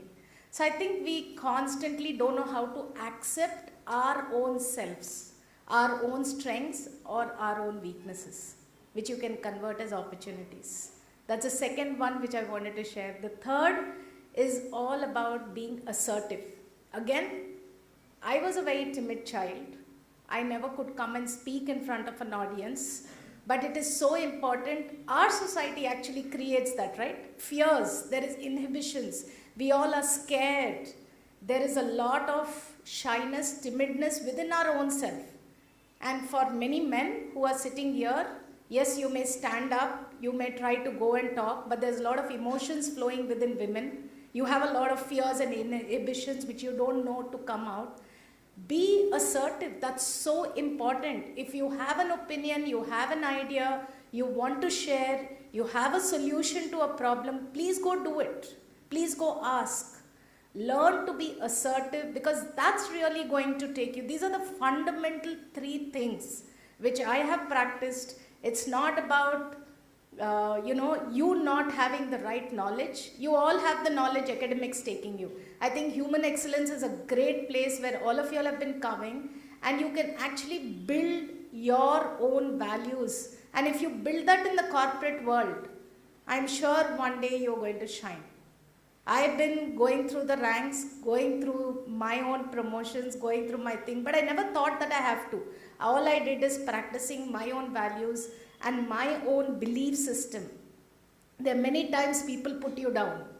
Then many times people will try to say you are not right. You need to know how to bring that back. And that's what human excellence really taught me. And I'm sure all of you all are learning. And corporate world is very simple. But the problem is we don't have great youth like you who can actually make a difference and grow organizations much better. So that's what I would share in shaping. Yeah, good. Sure. So what Pratyusha said is very, very nice. And I'll just add 2 more points.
Resilience in you. Today, one fear that I have is every time I give a feedback to a team member who's a youth, my fear is tomorrow morning will he come back or no? Why? Because we have become too delicate for ourselves. Corporate is not for delegates.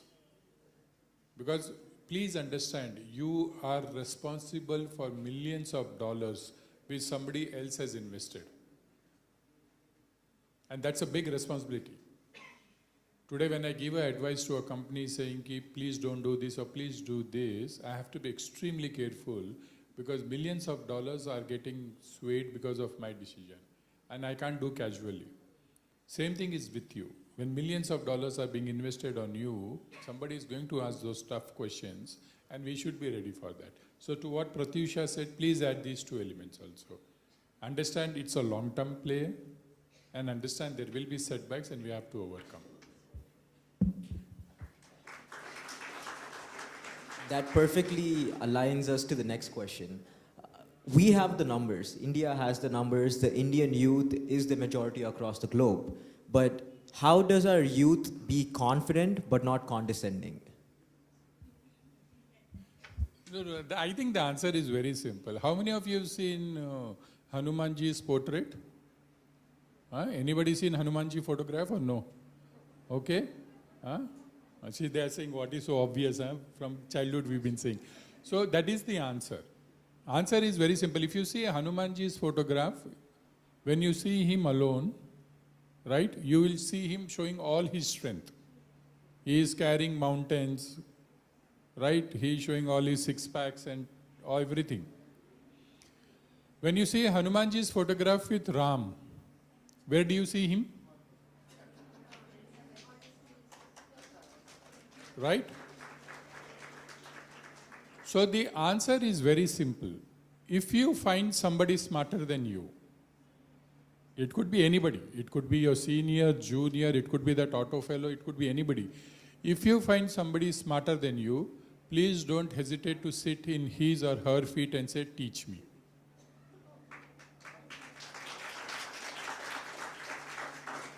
But if the other person is not smarter than you, and you are smarter than that person, then you show your power and tell him, I will teach you. It is as simple as that. Your work has to be arrogant, not you. Be extremely arrogant, be extremely proud about the work you do. The work has to speak for itself. When you write even that one line of tweet, when you even make that one statement on Insta, please ensure that that statement is so powerful that people will say, who wrote this? And they come and check your profile. But you don't have to be arrogant. You can be humble. Humility is what will make you successful. Please understand that. You look at all of that, from Swamiji to even you look at some of our current leaders in business to others, you will find them, they are extremely humble. But your teachings can be smart. So Hanumanji is, for us, is the classic example. Every time you see him, you will realize that.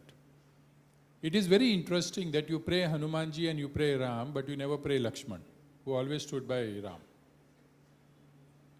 So for us, that is the character. If you find somebody smarter than you, don't hesitate to touch his feet. Don't hesitate to tell that person, can you teach me? Don't hesitate to be in that person's shadows.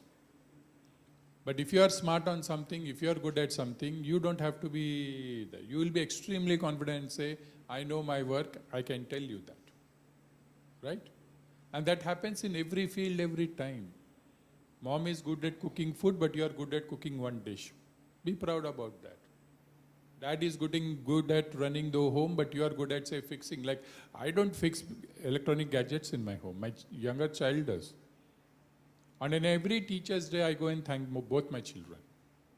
I'm very clear on that. I make thank you cards and send to them. Why? Because each one of them teaches me every day something new. Yesterday evening, when we were having discussion on dinner table, both of them, we were discussing something and they were teaching me something. And I was having my smile because I said, I've got good teachers at me.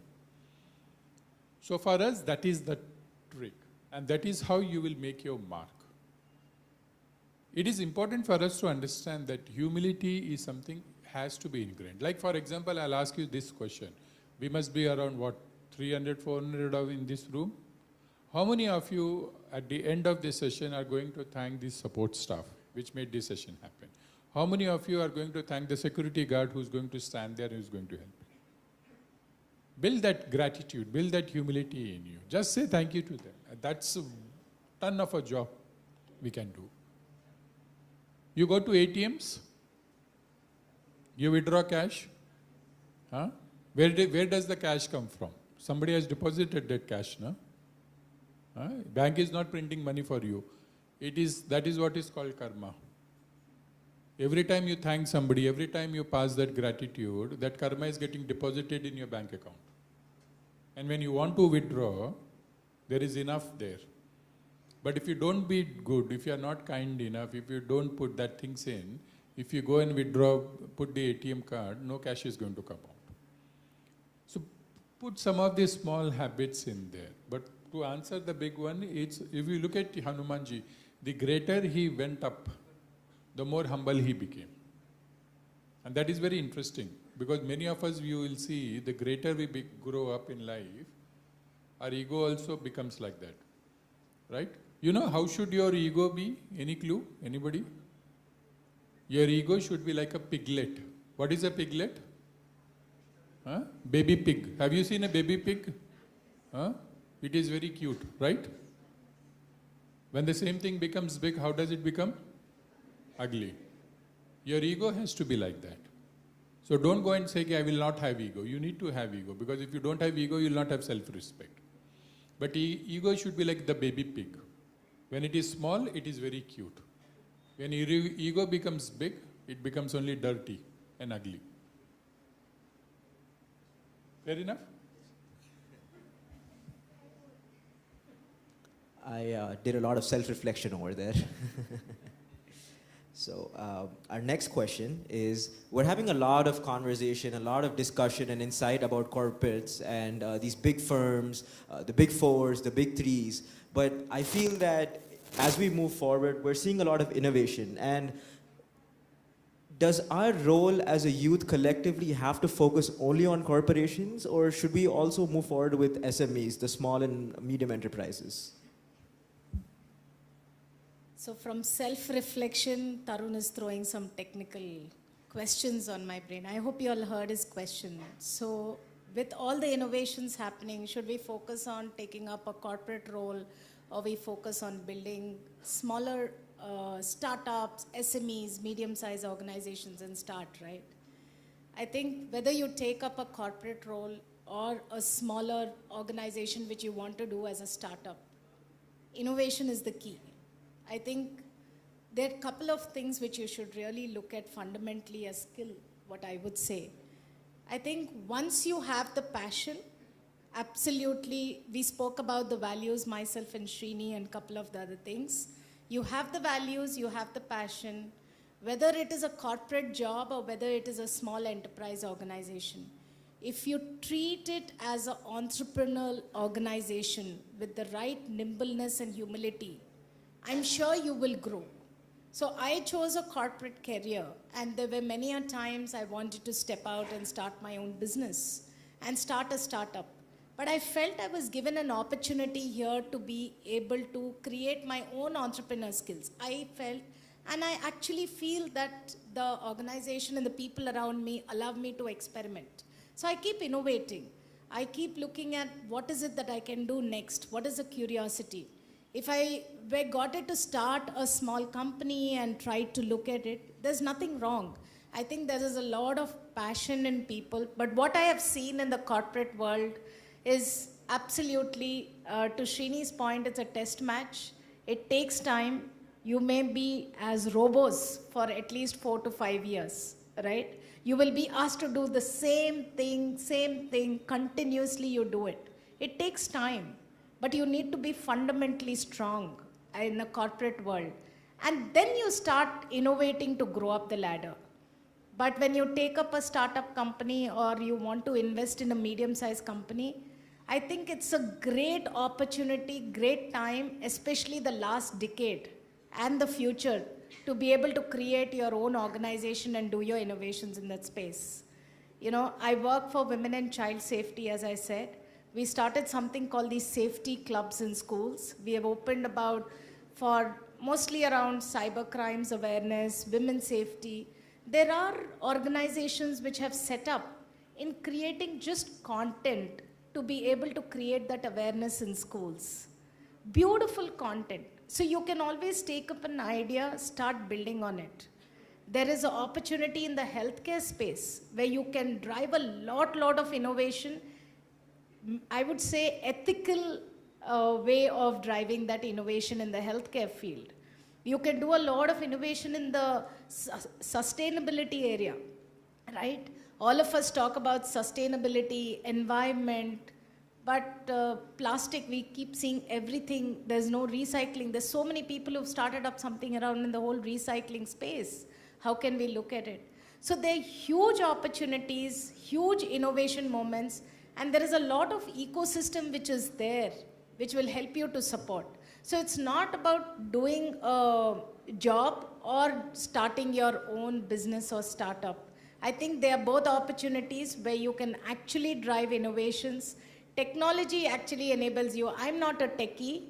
I don't know how to do a software coding, but you can use technology for the benefit, right? So I think there are huge opportunities to be able to do and rebuild India with the kind of work you can do. And I'm sure the 500 people in this room can really make difference either in the corporate world or in the small and medium-sized industry. But whenever you take up, especially a business or a startup, please ensure you do it with a purpose. So I met a couple recently, and they were in Switzerland for last 10 years.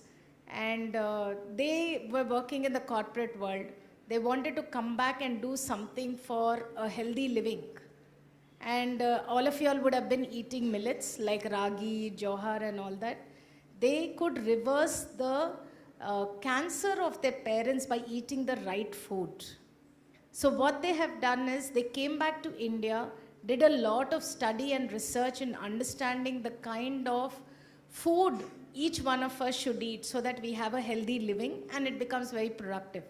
So nowadays, if you have to go buy millets, it's like a rich man's food. You have to go buy jowar atta or ragi atta. It's like rich man's food.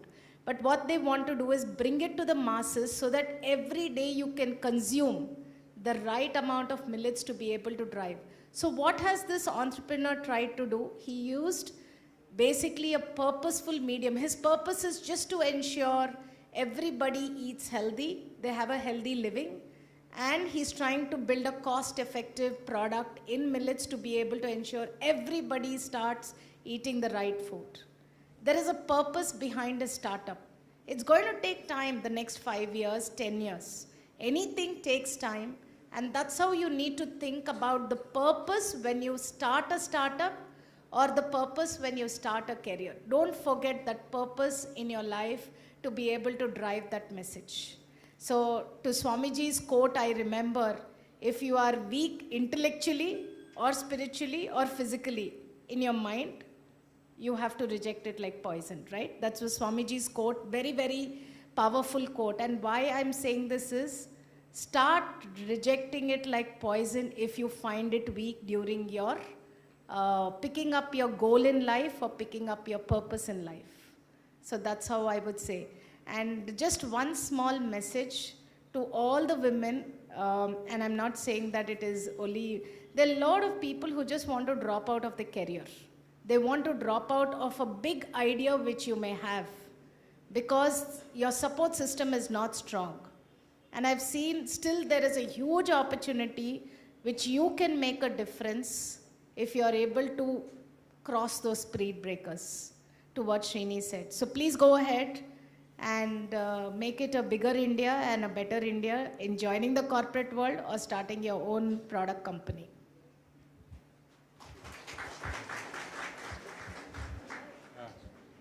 So to give an example of Pratyusha, what she said. So you know Sachin Tendulkar? You know Virat Kohli? You know yesterday they both equal number of centuries? But there is a difference, okay? So Tendulkar has scored more number of centuries while setting a goal, and Virat Kohli has scored more centuries while chasing a target, right? So when you decide to do a corporate job, you are like a Tendulkar. So you don't have the pressure of a target, you have a security safety systems and you are able to do it. But if you want to start your own enterprise, then you have to become a Virat Kohli. Why? Because you will have the pressure of giving salaries, you have the pressure of ensuring that the light bills are paid, you have pressure of ensuring the working capital is taken care. So if predominantly you don't like the idea of pressure, then don't become entrepreneur. But if you thrive in pressure like Virat Kohli does, right? Virat Kohli, I don't know how many of you saw India-Pakistan match, right? You could see actually he was enjoying the pressure, you know. As much as Hardik Pandya was getting nervous, this gentleman was actually thriving on that pressure. So if you thrive on pressure, then go to the entrepreneurship. But if you don't thrive pressure, then go to a good job. Because that is what will be the difference between these two. And if you are able to do, what Pratyusha said, second thing is very interesting is, the first few years of your life, keep experimenting what you enjoy the most. So your generation is lucky because you have the option to experiment. So figure out what is your calling, as they say. So if you read the scriptures, they say there are 7 dharmas we have to do every day. One of the dharma is, please check what is your calling. Why were you born on this planet? So it is not a coincidence, right? According to the scriptures, it is not a coincidence that you are sitting here and you are listening to me. This all has been destined and there is a purpose behind it.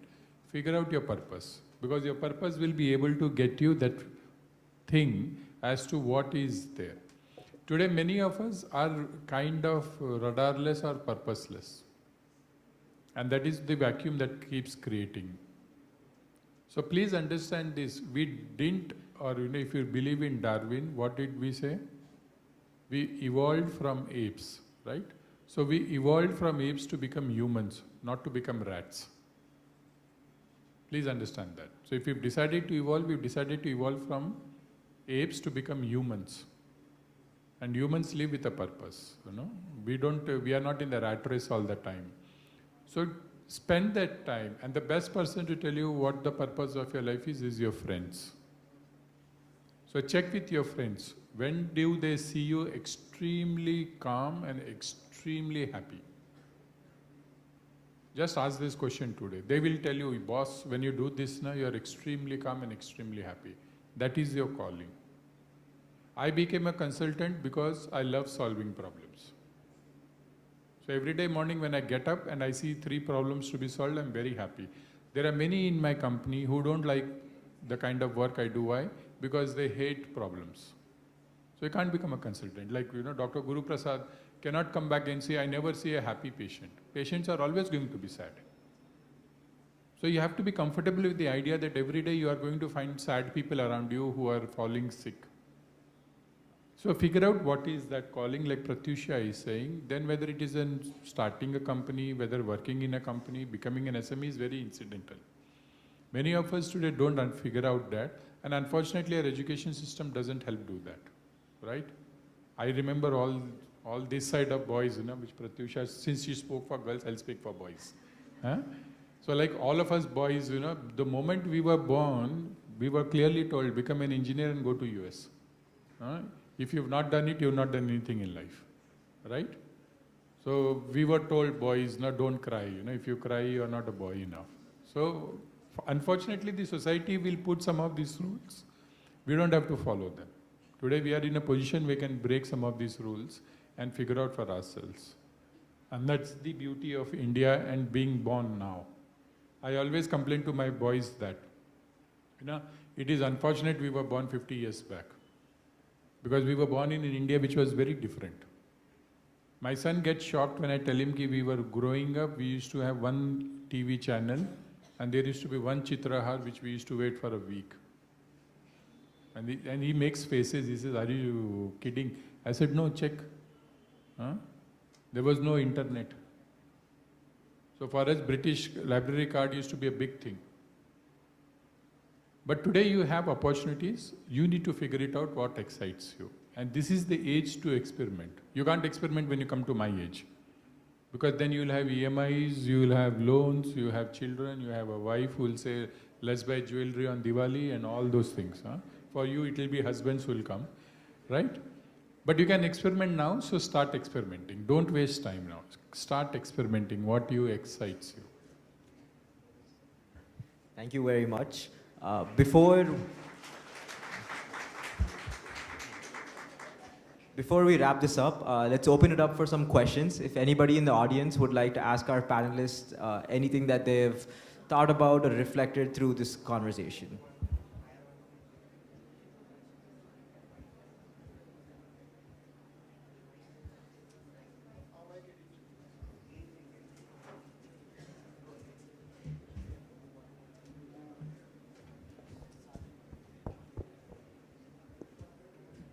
So be curious, innovate and experiment. I thought I reflected on those. I hope you are reflecting on them.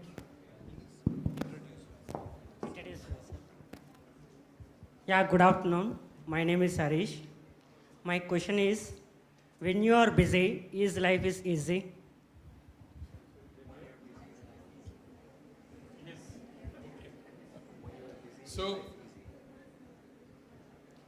So the idea of busy is you cannot have a definition of Western world for idea of busy, right? So busy works at different levels. One is I'm physically busy. Second is I'm mentally busy, right? So their busyness is different. But being busy is good because, so the idea is like this. Is my life for me or is my life for others? So you need to look if your life is moving from self to selfless, then life is busy is good. But if your life is only for consuming myself, if your life is spending 50% on Instagram and 50% on ordering on Swiggy, then that life is not good because you will get bored very quickly. You will get surprised how COVID taught us that, right? We all got bored with ourselves. We all wanted easy life. So God said, okay, fine, for 2 years, don't meet friends, sit at home, don't go and talk to anybody. We all got quickly bored. We wanted to go to the Indira parks, we wanted to bunk classes. The whole fun of bunking a class together is fun, right? I still remember when I was doing my BCom, one day we decided to bunk a class and like Pratyusha said, be innovative, so we decided to be innovative. When the professor came, we told, sir, we cannot learn today. And he said, why, what happened? We said, we all forgot to bring up pens. Right? And I still remember his face, He just had a wicked smile, He said, okay, fine, today, go. So as we started going out, then he said very interesting. So this was in Indore, you know. So in Hindi he said, "Beta ऐसा है ना, मरे बिना स्वर्ग नहीं मिलता." Right? So next day we all got our pens and we started learning. But then we said, can we get at least 15 minutes before we can go? So life will always be busy if you are enjoying it. And please ensure that. Yeah. So I think you took two words and you framed your question very smartly. I really, you know what was his question? When you're busy, is life easy? Busy, easy. There are two words, right? I think nothing comes easy. My perspective and my view. And you're busy for doing nothing. You should actually be busy to do something meaningful. You have 24 hours and nothing comes free of cost. So life is tough. And life is very interesting and beautiful also. But ensure you keep it meaningfully engaged. That's what I call busy. So 24 hours is not enough for any one of us. We are doing so many things. We are really busy, but we enjoy our day because we are able to do something back, right? Yes. And it is very tough, believe me. Life is not as easy. You all are sitting in a beautiful room. Swami Vivekananda's power is here. There are a lot of vibrations. You are protected. Once you go out, your kavach is out, right? Right. So keep fighting it and ensure you keep yourself busy and not easy at all. Okay, ma'am. Thank you.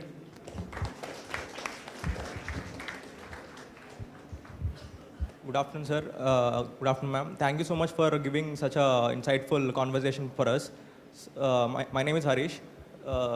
My question is to sir. Sir, you was telling about like to have to do something which excites us, right? Like what to do if there are multiple things which excites us? How to choose the best one? No. So the answer is very simple. You need to go back and put a criteria for yourself. So for example, if you look at dharma says there are 7 dharmas we have to do. So the scriptures clearly say you need to take care of yourself also. So how many of you have taken a flight? When you take a flight, the air hostess says, put the safety mask on yourself first, right? So you can't ignore for others. At the same time, you can't ignore others for ourselves. The answer is very simple. How do I prioritize? The prioritization works very simple. Saying ki whatever you are doing, if it is bringing joy to you and others, that will always take a priority. So if you are doing anything only to enjoy for yourself, or you are doing anything only for others to enjoy, that is not a priority. The priority has to be when you are doing something, you also enjoy and others are also enjoying. Rest all will be part B, part C, part D. Also, the second thing is very important for you to understand is ki you need to go back and contribute to the growth of others. If you are able to do that, then only there is a sense. Otherwise, you will always find that vacuum. At the end of the day, when you see, the vacuum will hit you. Don't try to do multiple things. Don't be a butterfly. The challenge with butterflies is what they sit on a flower for seconds and then walk away. Today, we think by doing multiple things, we are being good. Our brain has not been wired for multitasking. Please understand. Researchers have shown that. When you're driving a vehicle and you look at your phone, your attention span falls down by 68%. And when you start reading that text or doing that text, it falls further down to 93%. So our brain is wired to do one thing at a time. So just focus on that one thing. Whatever brings joy to you and others, that is the one thing. The rest all can wait back. Thank you, sir. Yeah, thank you so much, everyone. With that, we come to an end of our questions round and this very insightful yet intriguing panel discussion. Can we please have a round of applause for both of our panelists?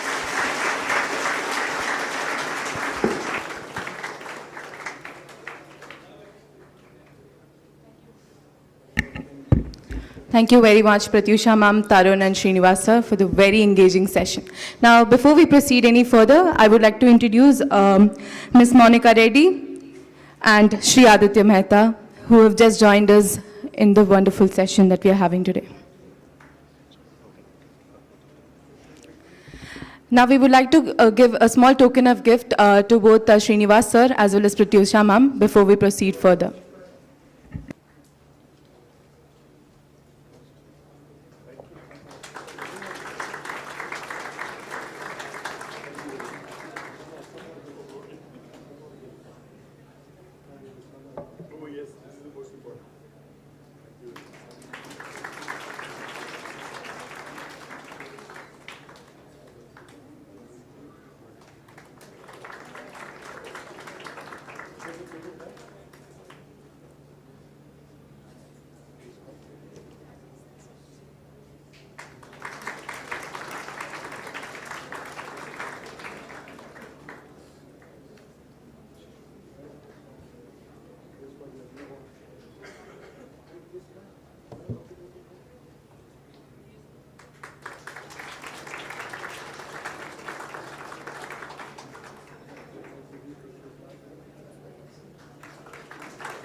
It is my immense pleasure to introduce the next speaker for today, Sri Narasimha Rao Dantineni, who is a social entrepreneur who runs an edtech startup focused on improving learning outcomes in low-income private schools. During his graduation in CBIT College, he had co-founded and led a youth movement named Youth for Better India and involved 1 lakh youth in the anti-corruption movement. He also campaigned against illegal constructions on public playgrounds, which resulted in saving the NTR Stadium from being eliminated as a playground.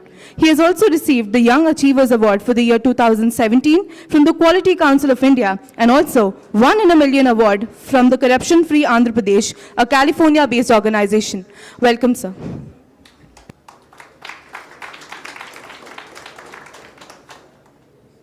Thank you వినిపిస్తుందా వెనకాల ఉన్న వాళ్ళకి వెనకాల ఉన్న వాళ్ళకి వినిపిస్తుందా ఒకసారి వినిపించే వాళ్ళు చేతులు ఎత్తాలి okay anyone who doesn't know Telugu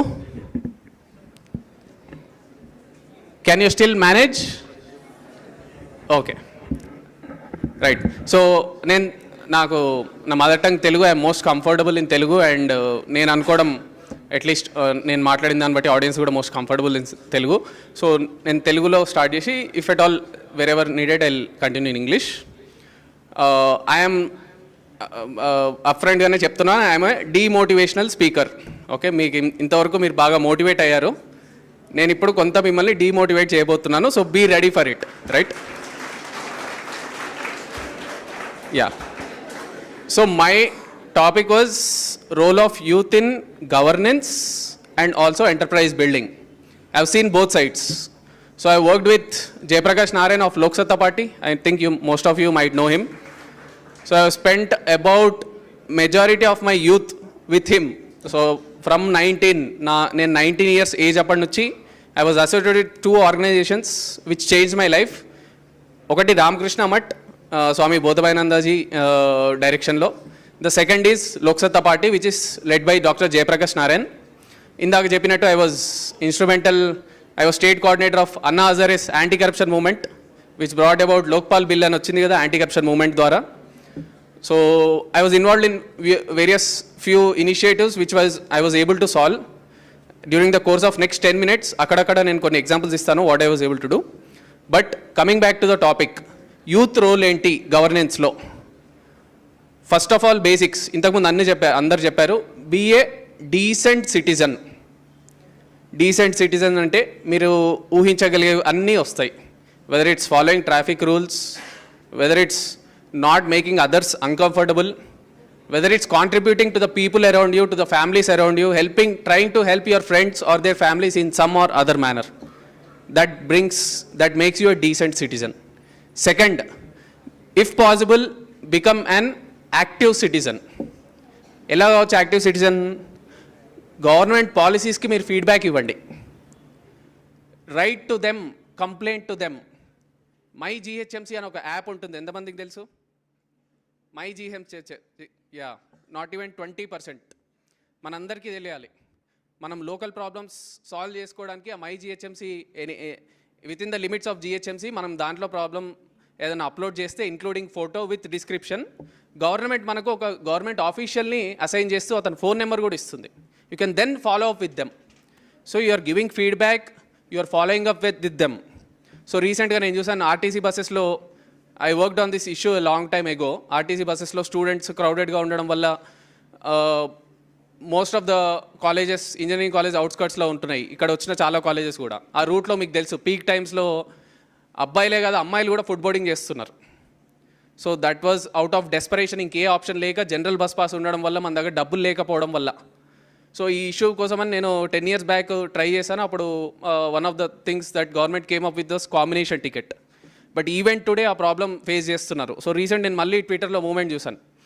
public videos తీసి స్టూడెంట్స్ వీడియోస్ తీసి కంప్లైంట్స్ ఫార్వర్డ్ చేస్తే luckily now we have Sajjanar as the MD or whatever chairman of RTC. And then again తను కొంత ఇనిషియేట్ తీసుకొని మళ్ళీ బస్సెస్ ఆ రూట్స్లో పెంచారు. So until you complain, until you raise your voice, the governance issues will not be resolved. మీరు మీ own సొంతంగా మీరు ప్రాబ్లమ్స్ ఐడెంటిఫై చేసి వాటి మీద కంప్లైంట్ చేస్తే, వాటిని డిస్కస్ చేస్తే, ఏదైనా పాలసీస్ బాగాలేదు ఎక్కడైనా మీకు అవకాశం వస్తే ఎవరైనా మినిస్టర్ని అడగండి వాట్ క్యాన్ బీ డన్. లేదా మీకు ఏమైనా సజెషన్స్ ఉంటే you post them whether on Twitter or on public platforms or in social groups. This is the second point, be a active citizen. The third thing that I would like to tell you, if possible ఇంకొక step ahead వెళ్ళి be a policy maker, be involved in policy making. Policy మేకింగ్లో ఎట్లా involve అవ్వచ్చు? How can someone give an example? How can you make policies? Vote చేసి you can change the policies. ఒక party ఈ policies వస్తే ఇంకో party ఈ policies తోటి వస్తుంది. మనము ఏవి బెటర్ మనకు, మన సొసైటీకి, మన కంట్రీకి ఇన్ ద లాంగ్ రన్ అని చూసుకొని ఓట్ వేయాలి. ఓట్ అమ్ముకోవద్దు. అమ్ముకోవడం is a short term solution. Policies మీద ఓట్ వేయండి. Next level, you become a policy maker. You try to become a policy maker, whether it's through be a part of government bureaucracy or part of politics. Don't become a part of problem. Try to become a part of solution when you get into politics or governance. ఇవి కాకుండా ఇంకా చాలా roads ఉన్నాయి ఈ పాలసీస్ని change చేయడానికి. You become part of pressure groups. మీకంటూ ఒక pressure group తయారు చేసుకొని ఒక కామన్ కాజ్ ఐడెంటిఫై చేసి దానికోసం వర్క్ చేయండి. జస్ట్ అన్ ఎగ్జాంపుల్, మనం ఇక్కడ దోమలగూడ రామకృష్ణ మఠంలో ఉన్నాము. ఇక్కడ నుంచి జస్ట్ 100 meters దూరంలో ఒక స్టేడియం ఉంది. ఏ స్టేడియం అది? NTR stadium, just beside Indira park. So NTR స్టేడియంలో 2015లో గవర్నమెంట్ తెలంగాణ కళా భారతి కడదామని ప్లాన్ చేసి ఆ ప్లాన్ని పబ్లిక్లోకి పెట్టింది. I was against it. ఎందుకు అంటే మనకు ఆల్రెడీ రవీంద్ర భారతి ఉంది, హరిహర కళాభవన్ ఉంది, లలిత కళా తోరణం ఉంది, శిల్పకళా వేదికలు ఉన్నాయి, ఇంకా చాలా కల్చరల్ ప్లేసెస్ ఉన్నాయి. మరి ఎంతమంది మనం అక్కడ పోయి కూచిపూడి భరతనాట్యం చూస్తున్నామో, అక్కడ కల్చరల్ ప్రోగ్రామ్స్లో పార్టిసిపేట్ చేస్తున్నామో, దాంట్లోనే 100% ఆఫ్ ద డేస్ ఉన్న ఆడిటోరియంసే ఆక్యుపైడ్ లేవు. మళ్ళీ ఇంకా కొత్త ఆడిటోరియం కట్టడం ఎందుకు? But the major problem was, మీరు ఇక ఎన్టీఆర్ స్టేడియం చూస్తే డైలీ అట్లీస్ట్ 2000 యూత్ అక్కడికి వచ్చి ఫిజికల్ ఎక్సర్సైజ్ చేస్తారు. మార్నింగ్ జాగింగ్ నుంచి నైట్ కరాటే ట్రైనింగ్ వరకు తీసుకునే బ్యాచెస్ ఉన్నాయి. ఫుట్బాల్ ఆడతారు, క్రికెట్ ఆడతారు. ఏ బాల్ ఏ టీం ఆడుతుందో తెలియదు, అన్ని టీమ్స్ ఆడతాయి క్రికెట్. మరి ఇట్లాంటి సిటీ సెంటర్లో ఉన్న ఒకే ఒక స్టేడియంని గవర్నమెంట్ ఎందుకు తీసేయాలి? That to when there was no need of Kalabhavan at this place. So then we propose the government alternate solutions propose చేసి నేను ఫేస్బుక్లో ఒక పోస్ట్ పెడితే చాలా రెస్పాన్స్ మస్తీ వస్తే నేను అందరిని ఒక టీం చేసి ఒక గ్రూప్ చేసి then we involved all the political parties, representations ఇచ్చాము. అట్ ఏ లేటర్ పాయింట్ ఇక్కడే Indira Gandhi Indira park walkers association వాళ్ళు హైకోర్టులో కేసు కూడా వేశారు ఇక్కడ చేయొద్దు అని. There was lot of information coming up and finally successfully I would say one of the my proud achievements, because I started that movement that day. I was the first one to raise that issue. Even మన constable అభ్యర్థులు కూడా training కోసమని, long jump కోసమని ఇక్కడే training తీసుకుంటూ ఆ photo కూడా ఈనాడులో వచ్చింది. I was very proud even just last week. So that makes me, even ఇక్కడ నుంచి పోతుంటే ఎక్కడ పోయినా కానీ that makes me very happy. One outcome that was able to drive that lots of thousands of యంగ్స్టర్స్ని ఇన్ని ఫిజికల్ అవర్స్ వాళ్ళు at least ఆడుకోవడానికి ఒక స్టేడియం పోకుండా నేను చూడగలిగాను. That was one issue that I took up. So pressure groups form అయ్యి మనం బయట నుంచి కూడా సొసైటీకి చాలా కాంట్రిబ్యూట్ చేయొచ్చు.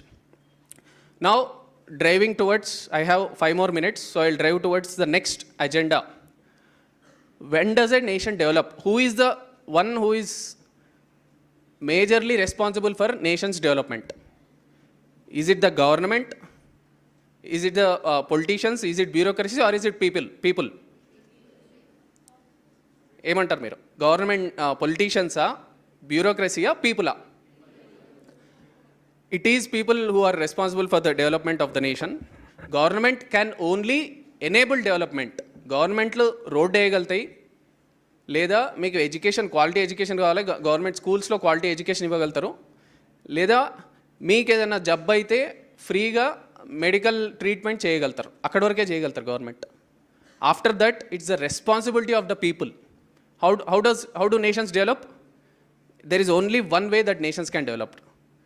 You create employment by solving problems efficiently. మీరు ఒక ప్రాబ్లమ్ని చాలా ఎఫిషియెంట్గా సాల్వ్ చేయడం ద్వారా ఎంప్లాయ్మెంట్ క్రియేట్ చేయగలిగితే that's the only way nations can develop fast. So what I would suggest you all to do is look into that aspect. Don't try to be job seekers. Try to think about being job creators. Now, two practical things that I would like to suggest you to work on. One, your skills. Two, your knowledge. Skills గురించి మాట్లాడదాం. మీలో ఎంతమందికి Instagram accounts ఉన్నాయి? Instagram accounts ఉన్న వాళ్ళు చేతులు లేపాలి. చాలామంది అబద్ధాలు చెప్తున్నారు, చేతులు లేపాలి. యా. ఫేస్బుక్ అకౌంట్స్ ఎంతమందికి ఉన్నాయి? Right. Now let me ask you one more question. లింక్డ్ఇన్లో అకౌంట్ ఎంతమందికి ఉంది? Okay, that's not bad. At least 50 to 60% of people who have Instagram accounts have LinkedIn accounts. Now let's go a step ahead. ఇంకొక step ahead వెళ్దాం. What are you doing to improve your skill set? నేను చెప్తాను. నేను engineering first year, second ఇయర్లో ఉన్నప్పుడు I used to write a lot of content on Facebook and social media to attract like-minded people. So even this NTR stadium ఎట్లా save చేయగలనంటే ఒక poster తయారు చేసి దాన్ని పోస్ట్ చేసి విత్ లాట్ ఆఫ్ కంటెంట్ కూర్చొని రాయడం వల్ల. ఇప్పుడు మనం ఏం చేస్తున్నాము? Are you a content creator or are you just a content consumer? So don't stay at consumption of content. You create content. That's when మీ స్కిల్ డెవలప్ అవుతుంది. కంటెంట్ క్రియేషన్లో మీ స్కిల్ డెవలప్ అవుతుంది. సో డిజిటల్ మార్కెటింగ్లో మీ skill develop చేసుకోండి. Don't just be a tool in others hands. ఎవరో డబ్బులు ఖర్చు పెట్టి యాడ్స్ ఇస్తే మీరు ఐబాల్స్ ఇవ్వకండి. మీ ఐబాల్స్, మీ బ్రెయిన్ దానికి ఇవ్వకండి. You become content creator, you become digital marketer. You structured thinking అలవాటు చేసుకోండి. దానికి you need to engage your self in two things. Either volunteer for good causes or two, do internships. మన south ఇండియాలో అస్సలు నాకు నచ్చింది మన కాలేజెస్లో ఏంటంటే మనం ఇంజనీరింగ్ ఫైనల్ ఇయర్ వరకు మనం పోస్ట్పోన్ చేస్తుంటాం మన లైఫ్ని. అంతవరకు we want to enjoy. Narayana Chaitanya నుంచి బయటికి రాగానే వీఆర్ ఫ్రీ. నెక్స్ట్ 4 years మనల్ని అడిగేటోడు ఓడలేడు. So that is the attitude that we have developed over a period of time, and that will not help you in the long run. Engineering first year నుంచే try to find internship opportunities. ఫ్రీగా చేస్తారా, paid internship చేస్తారా, అది మీ ఇష్టం. But ఇందాక sir చెప్పారు, how do you explore career options? మీరు 4th year అయిపోయిన తర్వాత ఏదో ఒక జాబ్ జాయిన్ అయ్యి అప్పుడు ప్రెషర్ పెరుగుతుంటే ఆ డబ్బులతో ఏం చేయలేక అప్పుడు మీరు కెరీర్స్ ఎక్స్ప్లోర్ చేయడం చాలా కష్టం. మీరు ఇంజనీరింగ్ ఫస్ట్ ఇయర్ నుంచే ఇంటర్న్షిప్ ఆపర్చునిటీస్ ఐడెంటిఫై చేయండి. మీరు లింక్డ్ఇన్కి వెళ్ళినా, ఇంటర్న్షాలకు వెళ్ళినా, అప్లాకి వెళ్ళినా చాలా ఉంటాయి ఇంటర్న్షిప్ ఆపర్చునిటీస్. లేదా మీరు రైట్ పీపుల్ ఐడెంటిఫై చేసి నేను పెయిడ్ ఇంటర్న్షిప్ అవసరం లేదు, నేను ఫ్రీగా ఇంటర్న్షిప్ చేస్తా అంటే చాలామంది మీకు ఆపర్చునిటీస్ ఇస్తారు. So please go for internships or volunteer for good causes. I volunteer for a cause of systemic reforms. Political సిస్టంలో నేను రిఫార్మ్స్ చేయడానికి volunteered. I spend thousands of hours during my engineering days. That's when నా leadership skills పెరిగినాయి, నాకు digital marketing అంటే అర్థమైంది, నాకు content ఎట్లా రాయాలో అర్థమైంది, నాకు ఒక స్ట్రక్చర్డ్ థింకింగ్ వచ్చింది ఒక ప్రాబ్లమ్ని ఎట్లా సాల్వ్ చేయాలంటే. So unless you get your hands dirty, you will not be able to build your skills. Okay, don't waste your time just giving your eyeballs to someone else's content. This is the first step.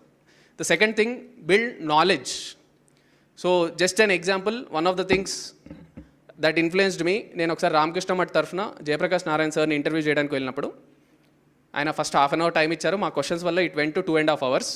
ఆ మధ్యలో ఒక విషయం చెప్పారు ఆయన medicine చేసేటప్పుడు 5 years daily night ఒక book complete చేసి పండుకునే వాళ్ళంట. మన పరిస్థితి చూసుకుందాం, మనలో కనీసం వీక్లీ ఒక బుక్ చదివే వాళ్ళు ఎంతమంది? కానీ ఓకే, మంత్లీ ఒక బుక్ చదివే వాళ్ళు ఎంతమంది? 6 monthsకి ఒక బుక్ కంప్లీట్ చేయగలిగే వాళ్ళు ఎంతమంది? సండే ఈనాటి బుక్ కాదు నేను చెప్పేది, రైట్? నౌ రిఫ్లెక్ట్, మనం ఏం చేస్తున్నాం? Are we improving our knowledge base? So నేను one of the books that influenced me was 7 Habits of Highly Effective People. దాంట్లో ఎక్సర్సైజ్, డైలీ ఎక్సర్సైజ్ మీకు ఎంత ఫోకస్ ఇస్తుంది అన్నది ఒక విషయం నన్ను చాలా ప్రభావితం చేసింది. Then I started working on my body, exercise చేయడం స్టార్ట్ చేశాను. I was also yoga trainer for some time. So even now weekly 4 to 5 days కనీసం నేను యోగా చేస్తాను. That increases my focus a lot. నాకు నా బాడీ మీద కంట్రోల్ వస్తుంది. నేను ఏం ఫుడ్ తింటున్నా నాకు తెలుస్తుంది, ఏది నాకు బాడీకి పడట్లేదు, ఏది పడుతుంది నాకు తెలుస్తుంది. సో బుక్స్ చదవడం అన్నది నాలెడ్జ్ పెంచుకోవడానికి చాలా important. Now coming from here to driving towards our next topic, next agenda. ఇప్పుడు మీరు ఎక్స్ప్లోర్ చేశారు లైఫ్ని, మీరు ఇంటర్న్షిప్ చేస్తున్నారు, మీరు నాలెడ్జ్ పెంచుకున్నారు. నెక్స్ట్ ఏంటి?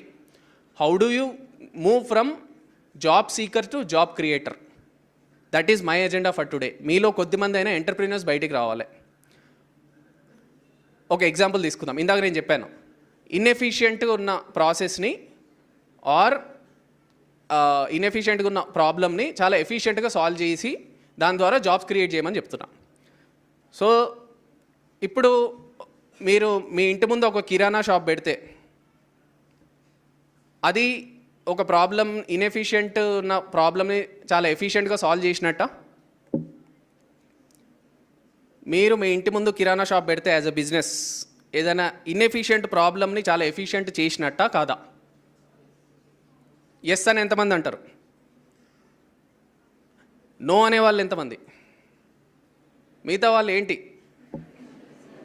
క్వశ్చనే అర్థం కాలేదా? మళ్ళీ ఒకసారి చెప్తా. ఒక ఇన్ఎఫిషియెంట్ని ప్రాబ్లమ్ని, ఇన్ఎఫిషియెంట్గా ఉన్న సిస్టమ్ని నువ్వు చాలా ఎఫిషియన్సీ చాలా ఇంప్రూవ్ చేసి దాని ద్వారా ఎంప్లాయ్మెంట్ క్రియేట్ చేయాలి. That is what will create wealth for the country. Okay, ఇప్పుడు మీ ఇంటి ముందు కిరాణా షాప్ మీరు కనుక పెడితే ఏదైనా ప్రాబ్లం, ఎంప్లాయ్మెంట్ డెఫినెట్గా జనరేట్ అవుతుండొచ్చు ఒకరికో ఇద్దరికో, కానీ ఏదైనా ఇన్ఎఫిషియెంట్గా ఉన్న ప్రాబ్లమ్ని చాలా ఎఫిషియెంట్గా సాల్వ్ చేసినరా? లేదు. ఎందుకు? మీరు కాకపోతే మీ వీధి చివర ఇంకో కిరాణా షాప్ ఉంటుంది, ఇంకో 10 అడుగులు వేస్తే అక్కడ సొల్యూషన్ ఉంటుంది, మీరే సొల్యూషన్ అవ్వక్కర్లే. ఆ 10 అడుగులు మీరు ఆపడం ద్వారా మీరు ఏం ఎఫిషియన్సీ చాలా ఇంప్రూవ్ చేయలేదు. సో ఎగ్జిస్టింగ్ ఉన్నదాన్ని జస్ట్ రీప్లేస్ చేయడము ఆర్ మార్జినల్ డిఫరెన్స్గా ఎఫిషియెంట్ చేయడం, that is not solving the problem. That is not the way to create wealth. So we can dive deep on this. I will end with this small example or small situation that I came through. So last year నేను ఒక startup కాన్ఫరెన్స్కి వెళ్ళాను ఇక్కడ దుబాయ్లో. So అక్కడ మెనా reason, మెనా అంటే middle east and north African countries నుంచి చాలా startups వచ్చినాయి. సో ఒక పర్టికులర్ స్టార్టప్ ఏంటంటే డెంటల్ ప్రాబ్లమ్స్ని ఆటోమేషన్ ఒక టూల్ తయారు చేసి తను అక్కడ డిస్ప్లేకి పెట్టాడు. సో నేను తనని అడిగిన, ఎందుకు వచ్చినావు? వాళ్ళ కంట్రీలో ఆల్రెడీ అడాప్షన్ అయిపోయింది, మ్యాక్సిమం డెంటల్ హాస్పిటల్స్ అన్నీ తనవే యూజ్ చేస్తుంది, తన సర్వీసెస్ తన ప్రోడక్టే యూజ్ చేస్తున్నాయి. ఆయన అడిగిన, మరి ఎందుకు వచ్చినావు ఇక్కడికి అన్నది. హీ సైడ్, మా కంట్రీలో ఓన్లీ 4 million పీపుల్, 40 లక్షల పబ్లికే ఉన్నారు, నాకు ఇది ఎక్కడ అమ్ముకోవాలో అర్థం కావట్లేదు అన్నాడు. Then I realised what is our strength మన కంట్రీలో. మీరు ఒక్క బుక్ లాంచ్ చేస్తే మీకు కనుక పేరుంటే కంట్రీ కాశ్మీర్ టు కన్యాకుమారి మిమ్మల్ని మీ బుక్ సేల్ అవుతాయి. ఏం చేయాల్సిన పని లేదు, జస్ట్ త్రూ డిజిటల్ మార్కెటింగ్. మన కంట్రీ, మన biggest asset the market that we have. ఇంత డైవర్స్ కంట్రీలో you know how to crack this market. మిగతా చాలా కంట్రీస్కి లేనిది అసలు మార్కెటే లేదు వాళ్ళకు, మన దగ్గర we have market. So I'm coming to 3 M's that you're all fortunate to have in this country. One is market, second is man power. మీకు కోడింగ్ జాబ్కి అదే కోడ్ అదే ఎఫిషియన్సీతో చేసేవాళ్ళు 10,000కు దొరుకుతారు, 1,00,000 రూపాయలకు దొరుకుతారు. 10,000కు మీకు దొరకాలంటే, మీరు బిజినెస్ చేయాలంటే you need to go find in the tier 3, tier 4 cities. కొందరు ఇంటర్న్స్గా తీసుకొని వాళ్ళని కొద్దిగా బిల్డ్ చేస్తే వాళ్ళు ఇంట్లో ఉండే పని చేసుకుంటారు, మీకు 10,000, 15,000కే పని చేస్తారు, మంచి పని చేస్తారు. సో మీకు ఎలాంటి మ్యాన్ పవర్ కావాలన్నా మన దగ్గర ఉంది, చాలా ప్రీమియం మ్యాన్ పవర్ కావాలన్నా, అఫోర్డబుల్ మ్యాన్ పవర్ కావాలన్నా ఉంది. The third thing is money. మీరు అనుకోవచ్చు మీరు బిజినెస్ చేయడానికి మనీ కావాలని అవసరం లేదు.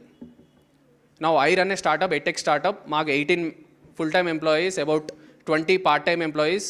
We are serving about 500 low-income private schools. I did not put 1 rupee of mine. There are so many other ways to raise money from public kaavachu, or from VCs kaavachu, or from investors kaavachu. All you need to do is, you need to find a problem which you can solve very efficiently, and also see whether you can make money out of it. ఈ రెండింటిని కనుక మీరు club చేయగలిగితే డెఫినెట్గా you are going to create wealth for the country. You are the one who will be a part of the development. You will lead the development in the country. So we can interact more in the question answer session. Thank you. Jai Hind.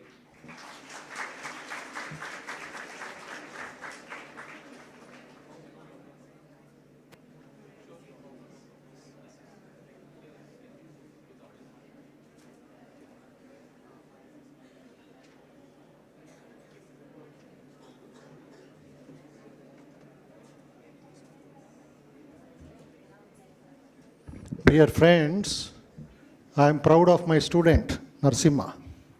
I am seeing him last 12 years.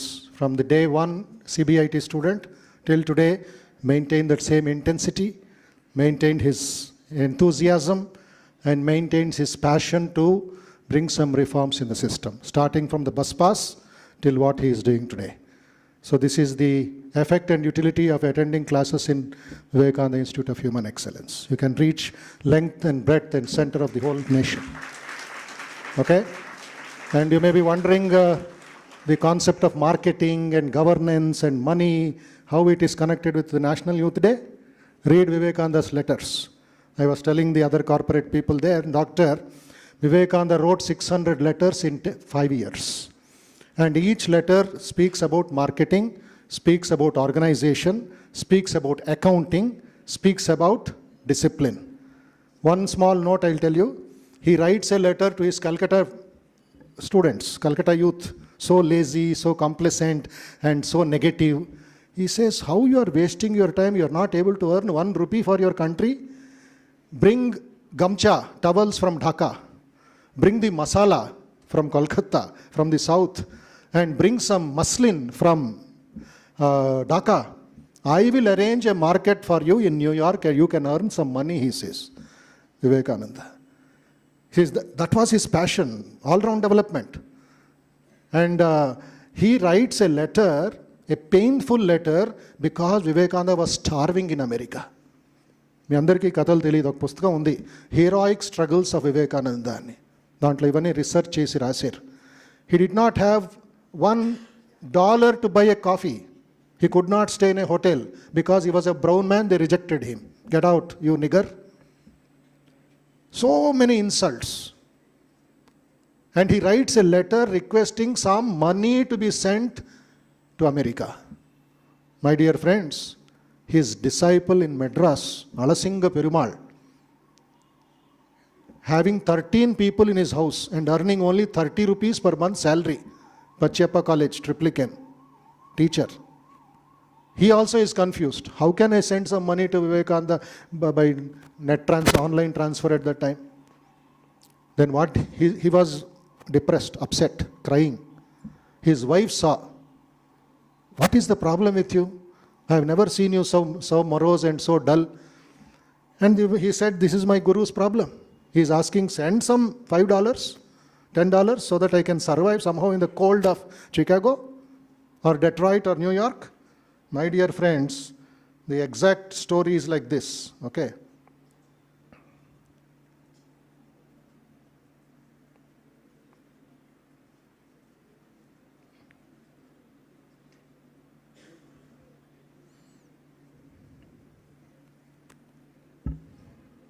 Anyway, he says, what did the wife do? She removed her jewels. She removed her bangles and said, I am going to sell this and with this you send money to your guru. Wife did not know one word of study or child marriages at that time, Madras, South. And this lady becomes a savior of Swami Vivekananda.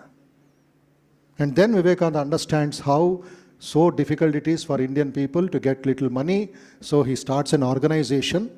Today you go to Northeast, Ramakrishna Mission is conducting ITI training, vocational training for the tribals in carpentry, in electricity, in computers, in gardening, in making masalas, making agarbattis, so that those families will get some good food 3 times a day.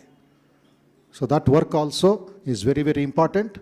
And I'm thankful to Narasimha to have given some practical examples and instances so that all of you can join that theme of making India self-reliant, Atmanirbhar Bharat, and at the same time not being complacent and not being weak and indisciplined. That also is very, very important in today's circumstances. Thank you, Narasimha, for your wonderful ideas.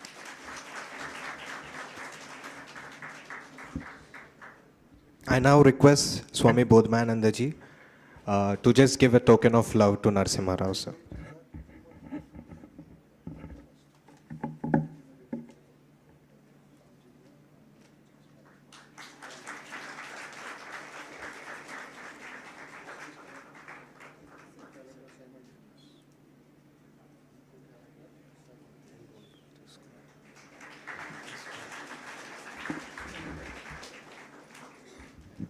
Thank you, sir.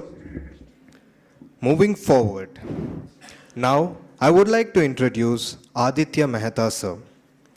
Aditya Mehta, sir, is the first Indian paracyclist to win 2 silver medals for India at Para-Asian Cycling Championship 2013, holding 5 Limca Book of Records, founder of Aditya Mehta Foundation. I would like to call upon Aditya Mehta, sir, to inspire you with his journey and to talk on role of sports in nation building. Thank you.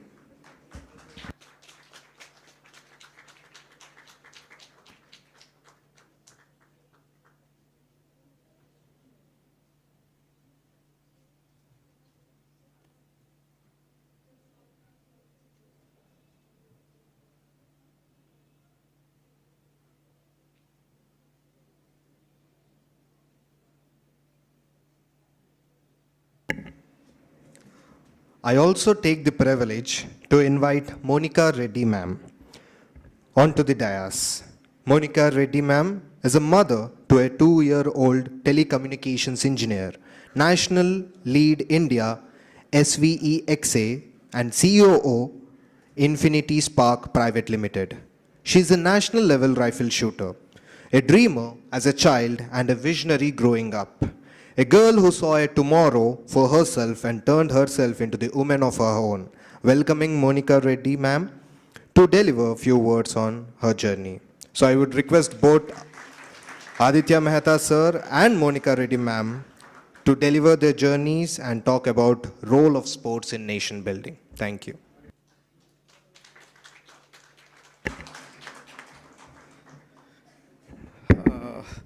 Respect to all the dignitaries here. I would like to start with a very beautiful quote. In fact, one of my favorite quote by Helen Keller. I cried because I had no shoes till I saw a man with no feet. I am Aditya Mehta, a Abawni amputee. In fact, a proud Abawni amputee paracyclist.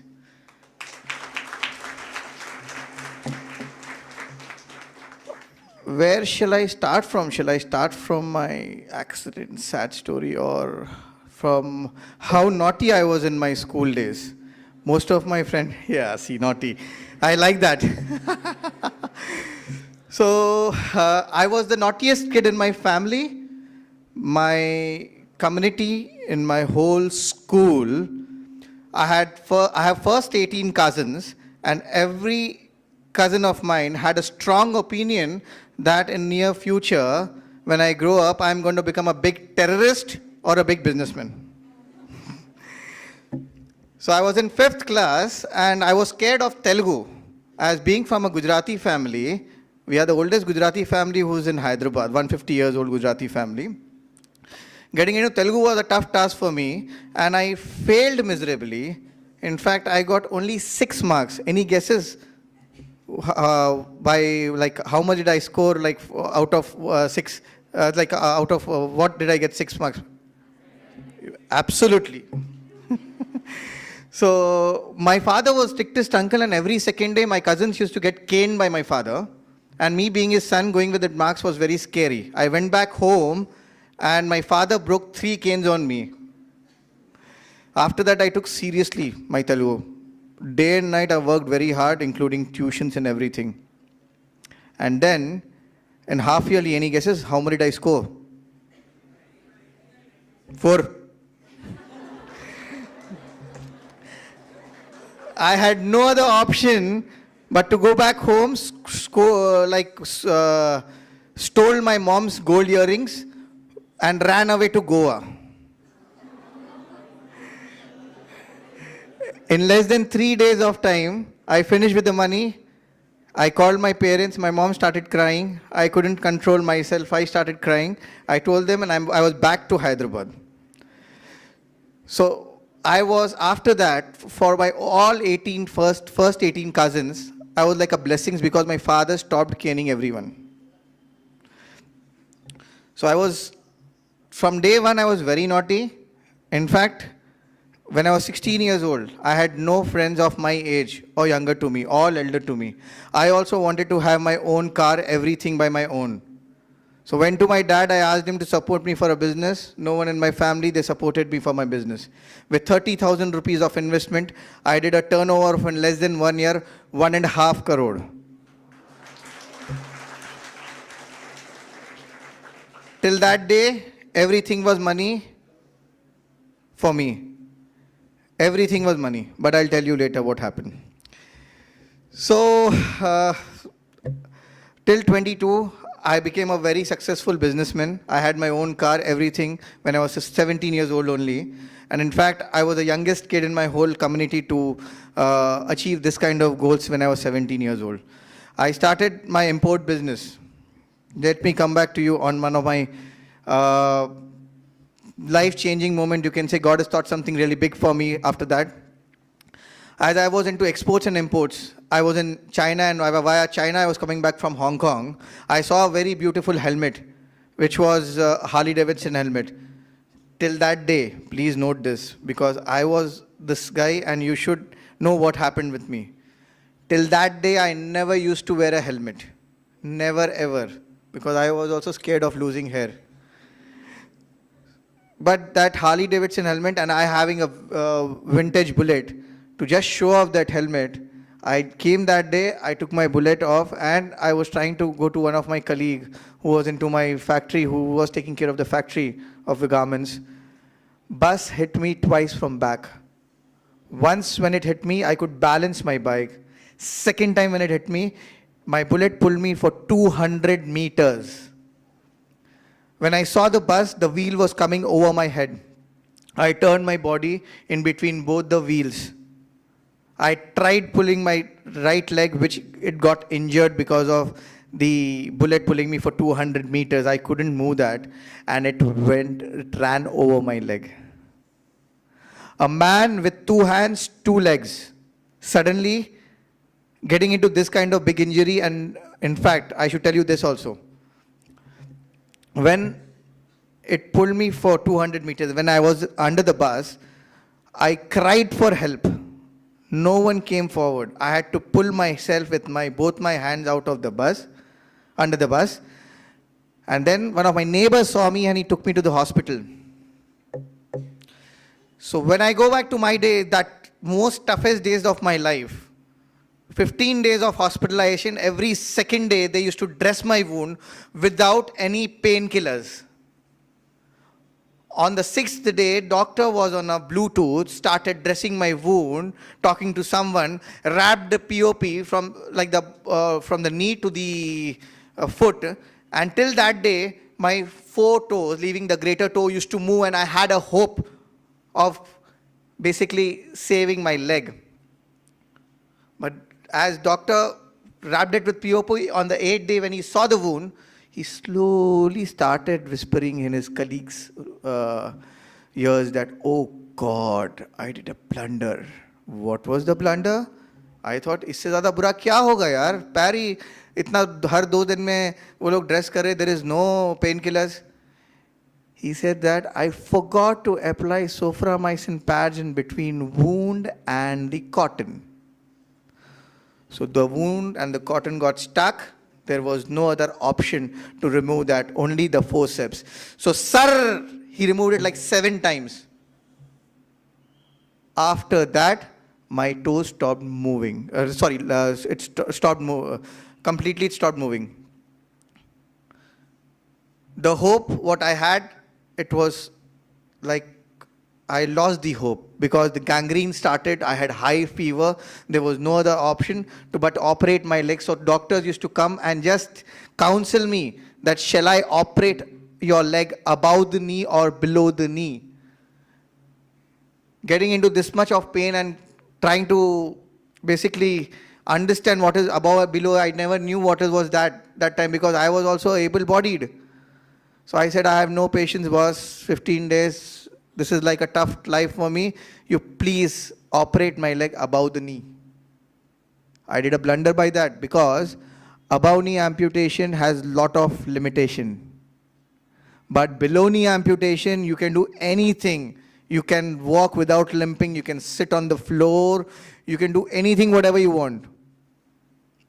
But I left. There was no other option, but they operated my leg. And I was a above knee amputee, able-bodied to a physically challenged person. There were a lot of thoughts in my mind, how will people look at me? And I don't know how to react at them. The first thing what people used to tell me, bichara, papam, life is finished. And I never used to like to go to any public meeting or any social meeting because of this. It took 6 years to come out of that kind of papam and bichara. In fact, I should tell you this. People used to call me bichara. Now I tell them, please come and warm up with me for 20 minutes on my cycle with my speed. I will give you my cycle. I call them papam today.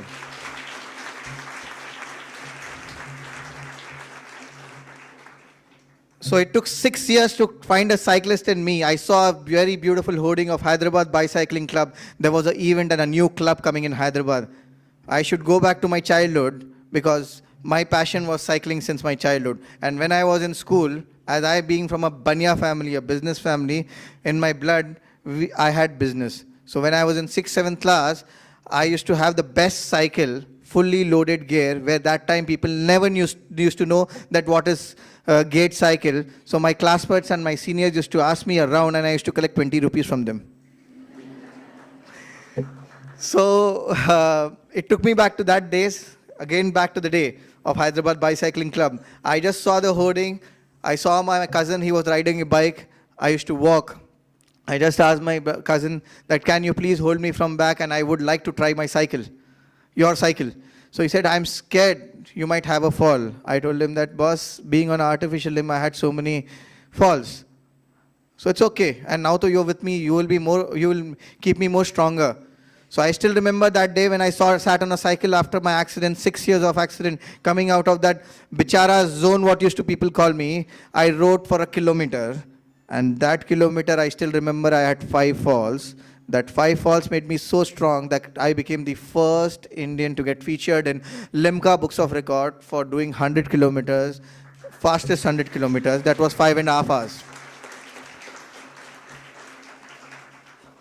That 5 falls, I still remember because I broke my own record by 3 hours, 4 seconds for 100 kilometers. Second record. That's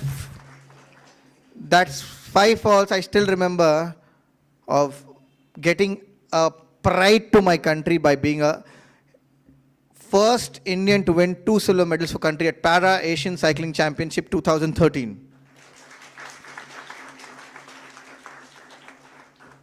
I did Kashmir, Kanyakumari in 32 days, 3,800 kilometers. I did again, in fact, recently I didn't register for a record. Again, in 2020, I did Kashmir Kanyakumari with 11 amputees. In 2013, I did Kashmir Kanyakumari. I was a single guy, like an amputee guy who rode from North India to South India. The second one was not in the record, and the last record was Delhi to Mumbai with a very close dear friend who is an IPS officer of Telangana, Akun Sabarwal ji. We rode 1450 kilometers without my prosthetic limb, but single leg, 250 kilometers in a day. 6 days. Now you might feel that, why am I talking this? All the records and all the medals for me, today it is zero. For myself. Yes. Because the work what we started in 2013, we started India's first NGO who works for persons with disabilities for pursuing sports. That's called Aditya Mehta Foundation. I learned how to fight back, how to take my disadvantage to advantage. I wanted to reach my maximum extended family, para-athletes family. I had a full stop to my sporting career. In 2013, after winning medals, I would have won 4, 5, 6, 7, 8 for myself. I was in a closed world earlier before competition. Me, myself, my money. Because I was privileged to born in a family where they were like financially strong. But I never seen people who were like struggling to get to the level what they need to reach because of the limitation of the adaptive devices. Adaptive devices, nothing but sports artificial limbs, sports wheelchairs and all. I really felt for them and I was out of that. So we started AMF. Now, that time I did Kashmir Kanyakumari to raise awareness and raise funds for the organization, but I couldn't do that. But after Manali Khardungla, 18,400 feet, I climbed on a cycle. That is also in Limca Books of Record. I'm sorry I missed on it. On a cycle, in fact, I should tell you, my nose used to bleed because of high altitude. My socket used to rub my skin. The toughest ride till date what I have done. After that, I wrote to all my friends. I mailed them that I'm doing it for 3 people what I know who are physically challenged, Asia number 4, Asia number 5 for their cycles and limbs. I could reach with a huge team. We all together reached to their needs. I don't want to call them beneficiaries. I'll call them partners. I've learned from somewhere, one of the NGOs. So we partnered with them. We got them the best sporting cycles. In fact, you might feel that cycles means 15, 20, 30,000 rupees. In fact, my cycle is around 13.5 lakhs rupees. So it's that expensive. The limb what I wear, in fact, I should tell you this also. I have one limb for walking, another limb for cycling, third limb for running, and the fourth one is the real one. So I have 4 limbs. So we are basically, being a challenged person and being in sports is very tough. So that 3 people has turned 7,000 people in last 9 years, beneficiaries. We made my extended family who are physically challenged earn their dignity through sports. My 2 medals turned 229 medals. International medals in various sports. We have Asia's first Parasports Academy and Rehabilitation Center in Hyderabad where we train all physically challenged people. In fact, we are the people who introduce parasports to armed forces, BSF, CRPF, CISF, ITBP and SSB. We have an MOU with them. Sports has taught me how to be strong for myself and for my extended family and others. Sports has taught me that money is not everything. For myself, money is zero at today. It starts at 0 and ends up at 0. Sports has given me the confidence to talk and be here. That is the thing what I have learned from sports and how to reach out to people. Thank you again. Thank you, Swamiji. Thank you, Ramakrishna Math, for inviting me. Thank you.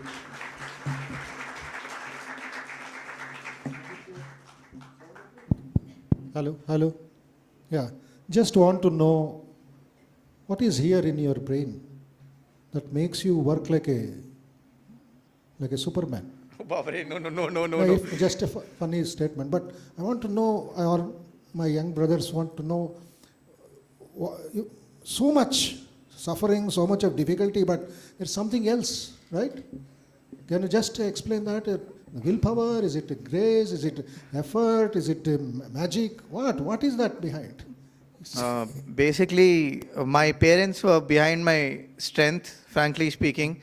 My team, especially every person in my team, in the organization, they support me. That is why we are able to work so much. It's nothing about body, it is about mind. If you're strong by your mind, what Swamiji was saying, you can achieve everything in your life. Frankly speaking, my team members are here, you can ask them.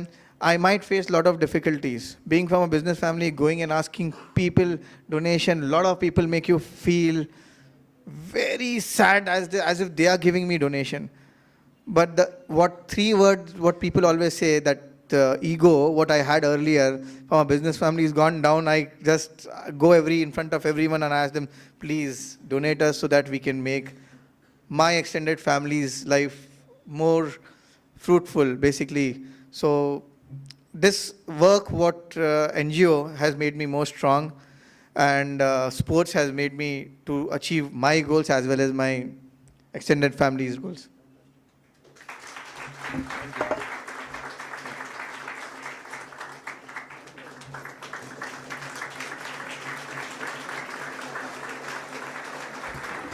Thank you so much, sir. It was a very inspiring journey. Thank you for your wonderful insights about sports. Now, I would like to request Monica Reddy ma'am to come and talk about her journey and her role in sports. Thank you. అయ్యా వెళ్ళేటప్పుడు జాగ్రత్తగా వెళ్ళండి. She's a rifle shooter. And lunch will be serve later. ఇప్పుడే వెళ్తే ఖాళీ ప్లేట్లు ఉంటాయి. కాసేపు ఓపికతో కూర్చోండి, ఆవిడ జర్నీ కూడా వినండి. Hello everybody. Can I get a loud good afternoon? Great. So that's the power of youth, and see how loud we all can be being united, right? So I'm Monica. I am an engineer. I did my master's in telecom, and my journey I will tell on the way. But let me tell you, as a child, I was always curious about everything, like what is my passion, what is it, what is about doing things that you like, right? Seeing, I was sports fanatic, always being out there playing every sport, be it cricket, football, caroms, be it everything, okay? So I started, and that zeal, I studied a school where sports was also prominent, so I got a chance to the exposure to learn different sports. And you must be thinking, what did she do? I'm like multitasking or trying every sport, right? Yeah, even I did that. I was telling my parents one day, I'm a classical dancer also. So I'll tell, one day I'll be a classical dancer full time, then I'll be an artist sometimes a horse rider, sometimes everything. So my dad was like, okay, I know she's crazy, she wants to try everything and all of that. And also I was very stable in my education. So I was very curious about physics and math. I studied math in all CBSE, ICSE and everything. So I was thinking, what do I like? Where am I going? Okay, let me take it forward and do IIT course, like all of us. But this is my wish. My parents never forced me. So I went into an IIT academy and then started my journey. And then I studied at JNTU. Unfortunately, I didn't get into the course that I wanted in IITs. So I did it in JNTU, Kukatpalli. Like all of y'all, I was not regular to classes because I thought I wanted to explore more. I used to go when the professors used to come, and apart from that, I used to develop my skills apart from education. I used to do horse riding, I used to do classical dance and other things as well. But I was serious, right? I mean, education, whenever exams, I'm a distinction student, but I'm saying not to neglect, but how you develop yourself apart from the studies. So this was also important. So where did shooting come from, right? I was studying, I was doing all of that. So in school, I was an NCC cadet. And as an NCC cadet, you know, the rifle was part of it, and somebody said, maybe she likes it. And somehow I was like, okay, let's try. This is a new thing. Then all done and said, done. I've represented Telangana in the nationals and then came back. Then I forgot about the sports, forgot about whatever I've been learning and all of that. Then I went to my master's in Sweden. That's when somebody said, hey, Monica, do you want to apply for the scholarship that they were giving for the national students for sports? Then I said, why not? Then I applied. And actually the day was, then I said, who will give me and what? Like, not to lose hope, but just put your step forward in everything and every opportunity you get, right? And then I've given my application. And then after a break, I went back and they said, you have a club and everything is sponsored. You could try Olympic level of shooting. And then I was like, wow, again a new opportunity. That excited me. I'm like, okay, let me go. I tried. Then I was studying, I was working, and I was doing the regular things. Then I met an Olympian at one Swedish championship. Her name is Apurvi Chandela. She's an Olympian from India. And I saw the national flag on her jersey. That intrigued me. I'm like, yes, I want this. Okay, this is what, I love the sport, but that was just a hobby. It was just going along with all the things. And that said, okay, Monica, I think you have to take a step forward and then do it. Then I moved back to India and I started. And I started working. It's just not, sports don't feed you. Again, you have to have your earning. And I was very, very independent since childhood. So, and nobody sponsors when you're just an athlete, just starting, right? Then I had to do my education and I finished that, and then I started as a sales manager at Swiggy. You must be wondering why Swiggy. I was a telecom engineer, I worked with Ericsson, I researched before anybody of y'all even heard about 5G. We used to do research on 5G at Ericsson and all of that. I moved back. And then one day my brother was saying, you was reading about 5G and all, now you're talking about idli dosa in Swiggy. What is this, right? It's funny, and everybody thinks I'm a delivery girl also. I mean, Swiggy, everybody you see, okay, you deliver anything like that. So that was not that, but I used to help grow business and all. Why Swiggy also was, when I came for vacation, I saw, and in Sweden, very bad food. So that's when I was like, okay, let me serve and give food to everybody so that is the privilege that you have here, right? So I worked, and then I continued shooting. I started from base again, from here. And shockingly, I did well. I got qualified for nationals, state, pre-nationals and nationals. And then it was going well. And then 2020 February, I gave my India trials and I was going to be part of Indian team. COVID hit us, right? And it was quite disappointing because at this age, and everybody says age is a barrier. No, nothing is a barrier, you see, Aditya. And that is what it is. You have to have the will. And like everybody else, I think all the women, all the girls here could say, పెళ్లి చూపులు చూస్తున్నారు so ఏం చేయొద్దు ఇంట్లో కూర్చొని పని చేయండి లేదా పని చేసుకోండి then like no I said I want to have a family who will support me, and I had a very, very strong will. I said, no, my partner, anybody who will support me, and I was very, very strong with that. I told my parents. So luckily I have a family who supports me, and I was pregnant and still I was training until when it was safe, and then I have a baby boy who is 2 years old. So to ease that, I have a range at home just outside my room so that I put him to sleep in the night and then I train. I work during the day, I do my exercise, I do my yoga and everything. So why am I telling my story? I don't know which part is inspiring or which part is what for y'all, but I'm saying you should have the will. There's no age barrier. I compete with 14 years old, I compete with 43-year-old. So in Olympics, they have the youngest Olympian as young as 14 and as old as 43. So there's nothing that can stop you. And nothing. You see an inspiration who's sitting with us, Aditya, like no barriers. I know you'll have a lot of things like why this, why that, and why can't you just be quiet? And like, no, you just find your passion, right? Whatever passion you have to be in search of it, and one day it will come to you. And I'm sure, like, you will have your way that is carved. You will have your support system that will help you lead to that. So with this, I'm signing off, and I wish you all the best. And please, please never fail to dream. Always dream high, and the universe will conspire to make it true with your whole hard work, right? Thank you.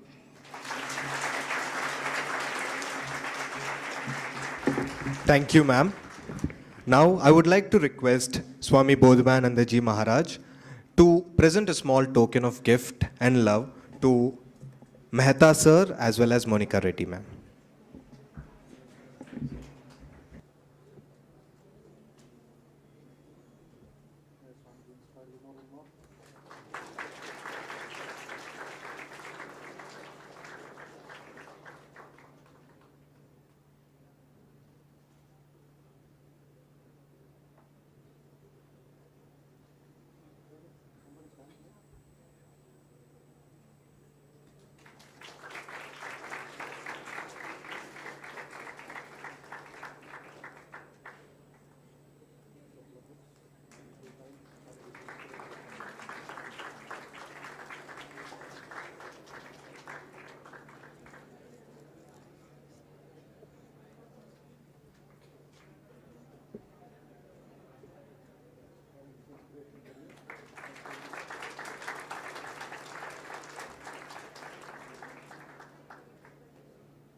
Thank you, Maharaj.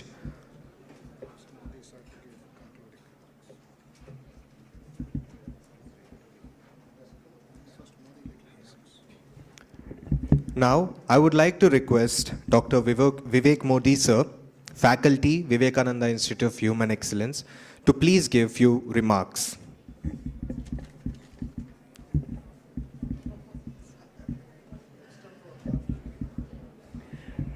My pranams to the Holy Trio, my pranams to Pujya Swami Bodhamayananda ji, and all the distinguished guests here, students, volunteers, and other citizens from this city. A National Youth Day.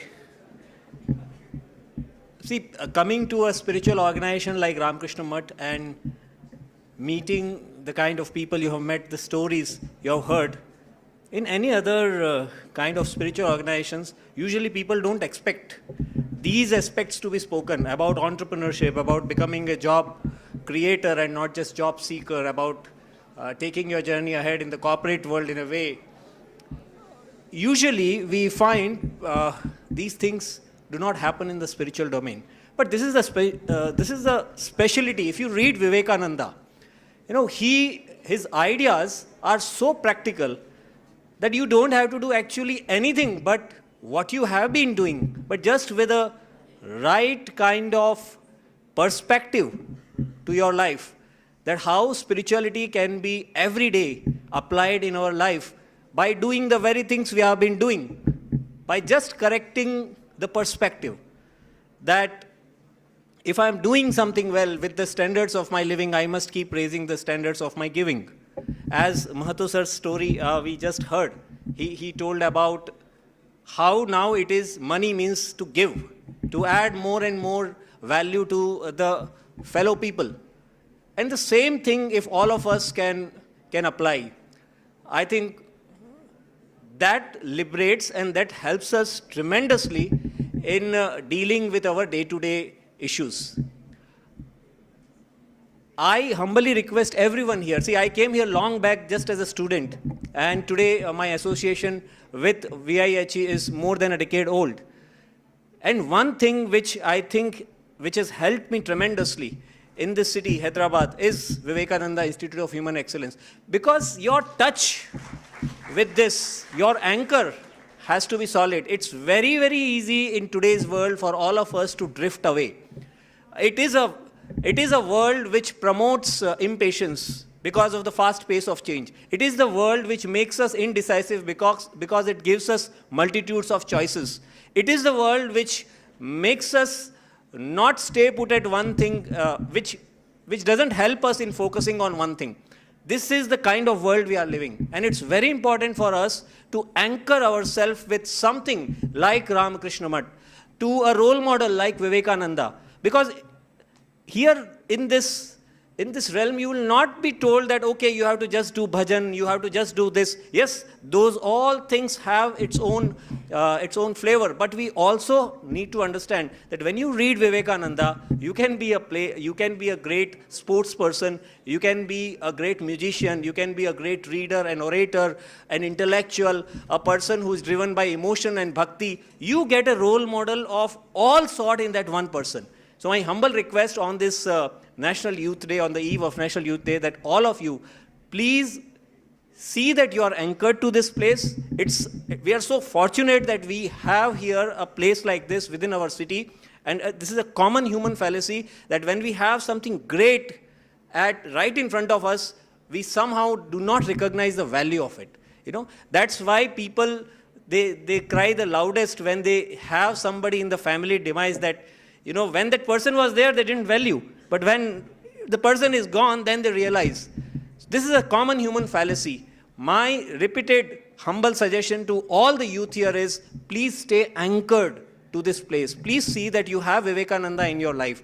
One of the things you could do in this year 2023 is develop a habit of reading and start with biography of Vivekananda. Start with the wonderful books you have. We have here a library with more than 50,000 books. One of the best collections of the books you can get here. All the latest journal, everything is there. Make use of it. Institute of Languages teaching so many languages here. And the criteria is not your merit. Criteria is if you have right intention, no matter how humble your beginnings are, there are people to support you. So make use of this organization, bring Vivekananda in your life, and stay anchored to the right place to help yourself. You will help nobody but yourself. I have been associated here for last 12 years now, and I don't think I have helped anybody but myself by just staying in touch with this. So with that reflection, once again I thank Swami Bodhmayananda ji for giving me this opportunity. Thank you so much.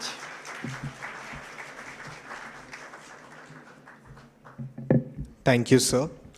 I now request Colonel Praveen Babu, sir, to deliver the vote of thanks. Praveen Babu, sir, has served the motherland in various conflict zones, counter-terrorism and counter-insurgency areas of Jammu and Kashmir and Northeast. Presently, sir is posted in the National Cadet Corps Secunderabad group and is responsible for conducting various camps and training cadets. Sir,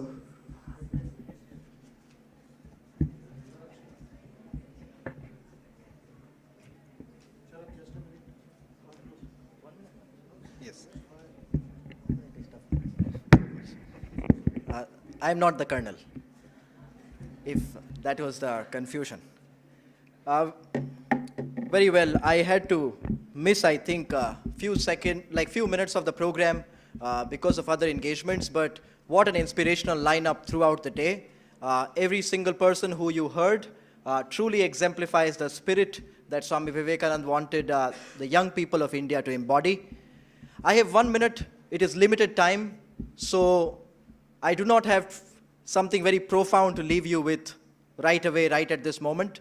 But I want each one of us who is present here in this auditorium to make this kind of the goal of our lives, that we will use our abilities to change the world. Now, this sounds like a major, major statement, but I want to make it as simple as possible for you. Your abilities can be anything: reading, writing, arithmetic, awareness, whatever it is. And the world does not have to be, 7 billion people. Your world can be as small as your brother, your sister, your father, and your mother. That world can continue to expand. So use your abilities to change the world in whatever way possible. The only thing to keep in mind is that idea of world should expand as your abilities increase. And that, in another way, is also related to education. Your circle of concern should expand as your abilities expand. Once you become self-sufficient, self-dependent, you begin to take care of your parents. Your parents have taken care of you this long. Then the society has taken care of you for this long. You begin to contribute actively to the society, same way to the country and to the world. So the simple message is, use your abilities to change the world and keep revisiting the idea of what defines your world. It can be as small a unit as brother, sister, and parents. It can be as large as the world in general. Thank you very much. May Swamiji bless you. thank you, Sharad, sir. I now request Colonel Praveen, sir, to deliver the vote of thanks.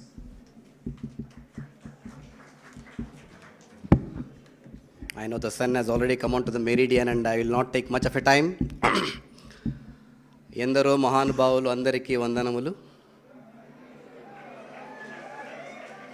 Now we will change this vote of thanks. Let's come from the last. I would like to place on record the immense gratitude for all those volunteers who are the silent workers who are behind, who never come onto the stage. This beautifully decorated. There is such an ecosystem. They always remain silent. They never get an opportunity to come here. But these are the people, and there are innumerable people who are behind in making this function or in this great celebration on this wonderful day a grand success. What a day it has been.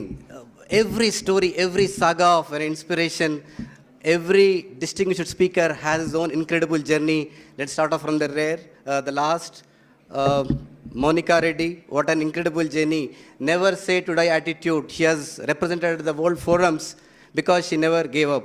And coming to the Aditya Mehta, you need to be mentally fit. That's all.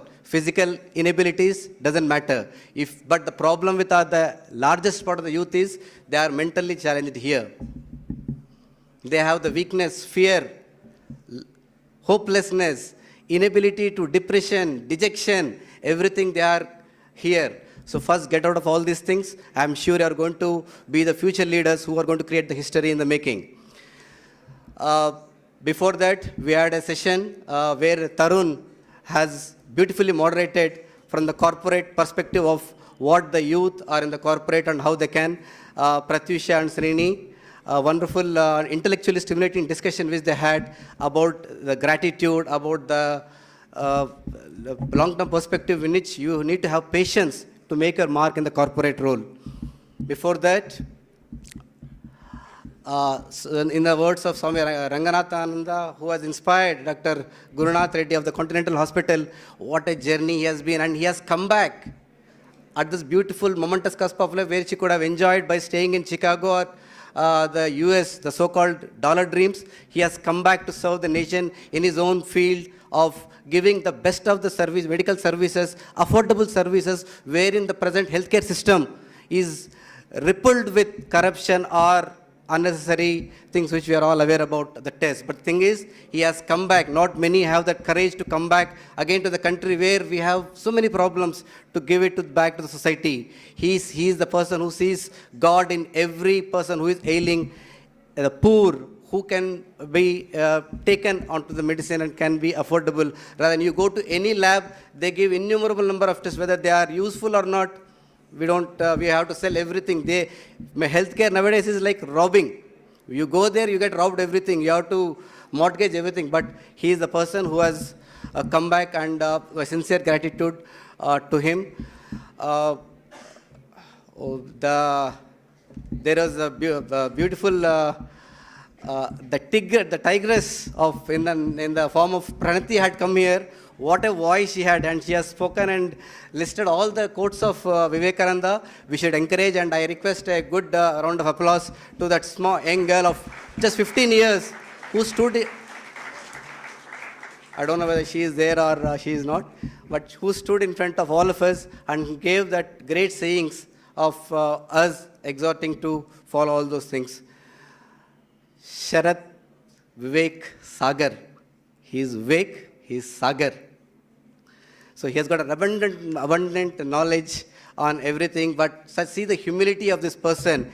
He talks about the Nishkama Karma, unconditional love, unconditional contribution. We are here only complaining, but how much we are able to contribute. He is the one who brings that message of contribution rather than complaining. And the firebrand activist. My God, not many people at that age have that courage to do. Narasimha. You break the word. He is Nara and Simha, rightly and aptly put, named by his parents. And what a social activist. And see the Nenu Saitam Prapanchagnika Oka Samidanakkati Ahutichanu. He doesn't bother about the world. He is my area of influence, my area of impact, what I can do. He is not worried about who is my Sena, who will be following me. I am there as a harbinger. I am going to create, and the Sena automatically follows him. And a big round of applause. And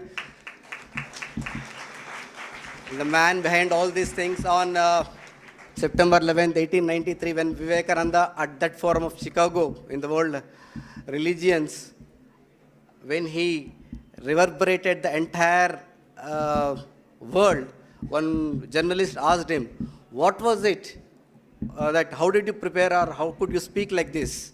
You re-energized, reignited and motivated everyone. You put the entire world map, entire India on the world map. He said, it's my master's voice. So whenever I hear Swami Bodhamayanandaji's prefatory address or lectures, it is the master's voice which comes through him.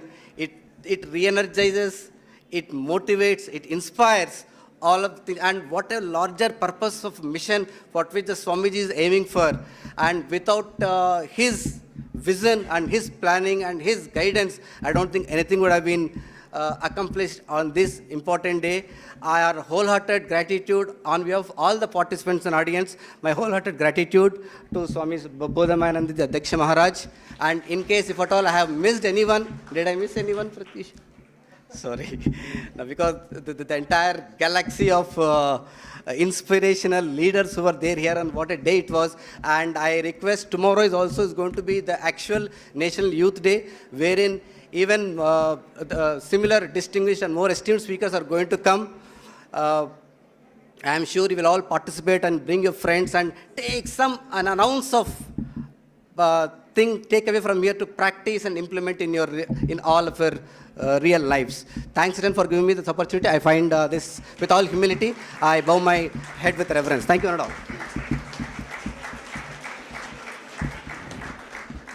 Thank you, sir.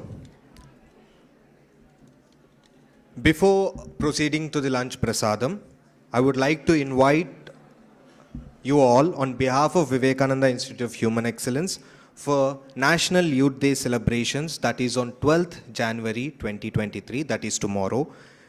We have a Awakening India walk from the Swami Vivekananda statue from Tangbund till the Mutt in the morning at 8 a.m. There is a small garlanding and we have the Awakening India walk. I request you all to please participate and everyone are welcome. Then we have a seminar from 10 a.m. regarding the National Youth Day, about youth and about our agenda for year 2023, youth agenda for 2023. And our speakers are Vice Admiral Sri Bishwajit Das Gupta, sir, Commander of Eastern Naval Command. And we have Sir Shekhar Gaud, who is in para-athlete. We also have Honorable Justice Sir L. Nageshwar Rao, retired. He was the retired judge of Supreme Court, and Sir Pullala Gopichand, sir, who is the Chief National Badminton Coach. So I request you all and welcome you all for the National Youth Day celebrations on 12 January 2023. And before proceeding to the lunch prasadam, there are few instructions that should be followed. All the girls will move from the front door, that is towards my right and your left, and the volunteers will guide you to the VIHE shed, which is behind this building, for the prasadam distribution. I request all the girls to please move from the front door. As well as the boys will go to the... Please wait, please wait, please wait.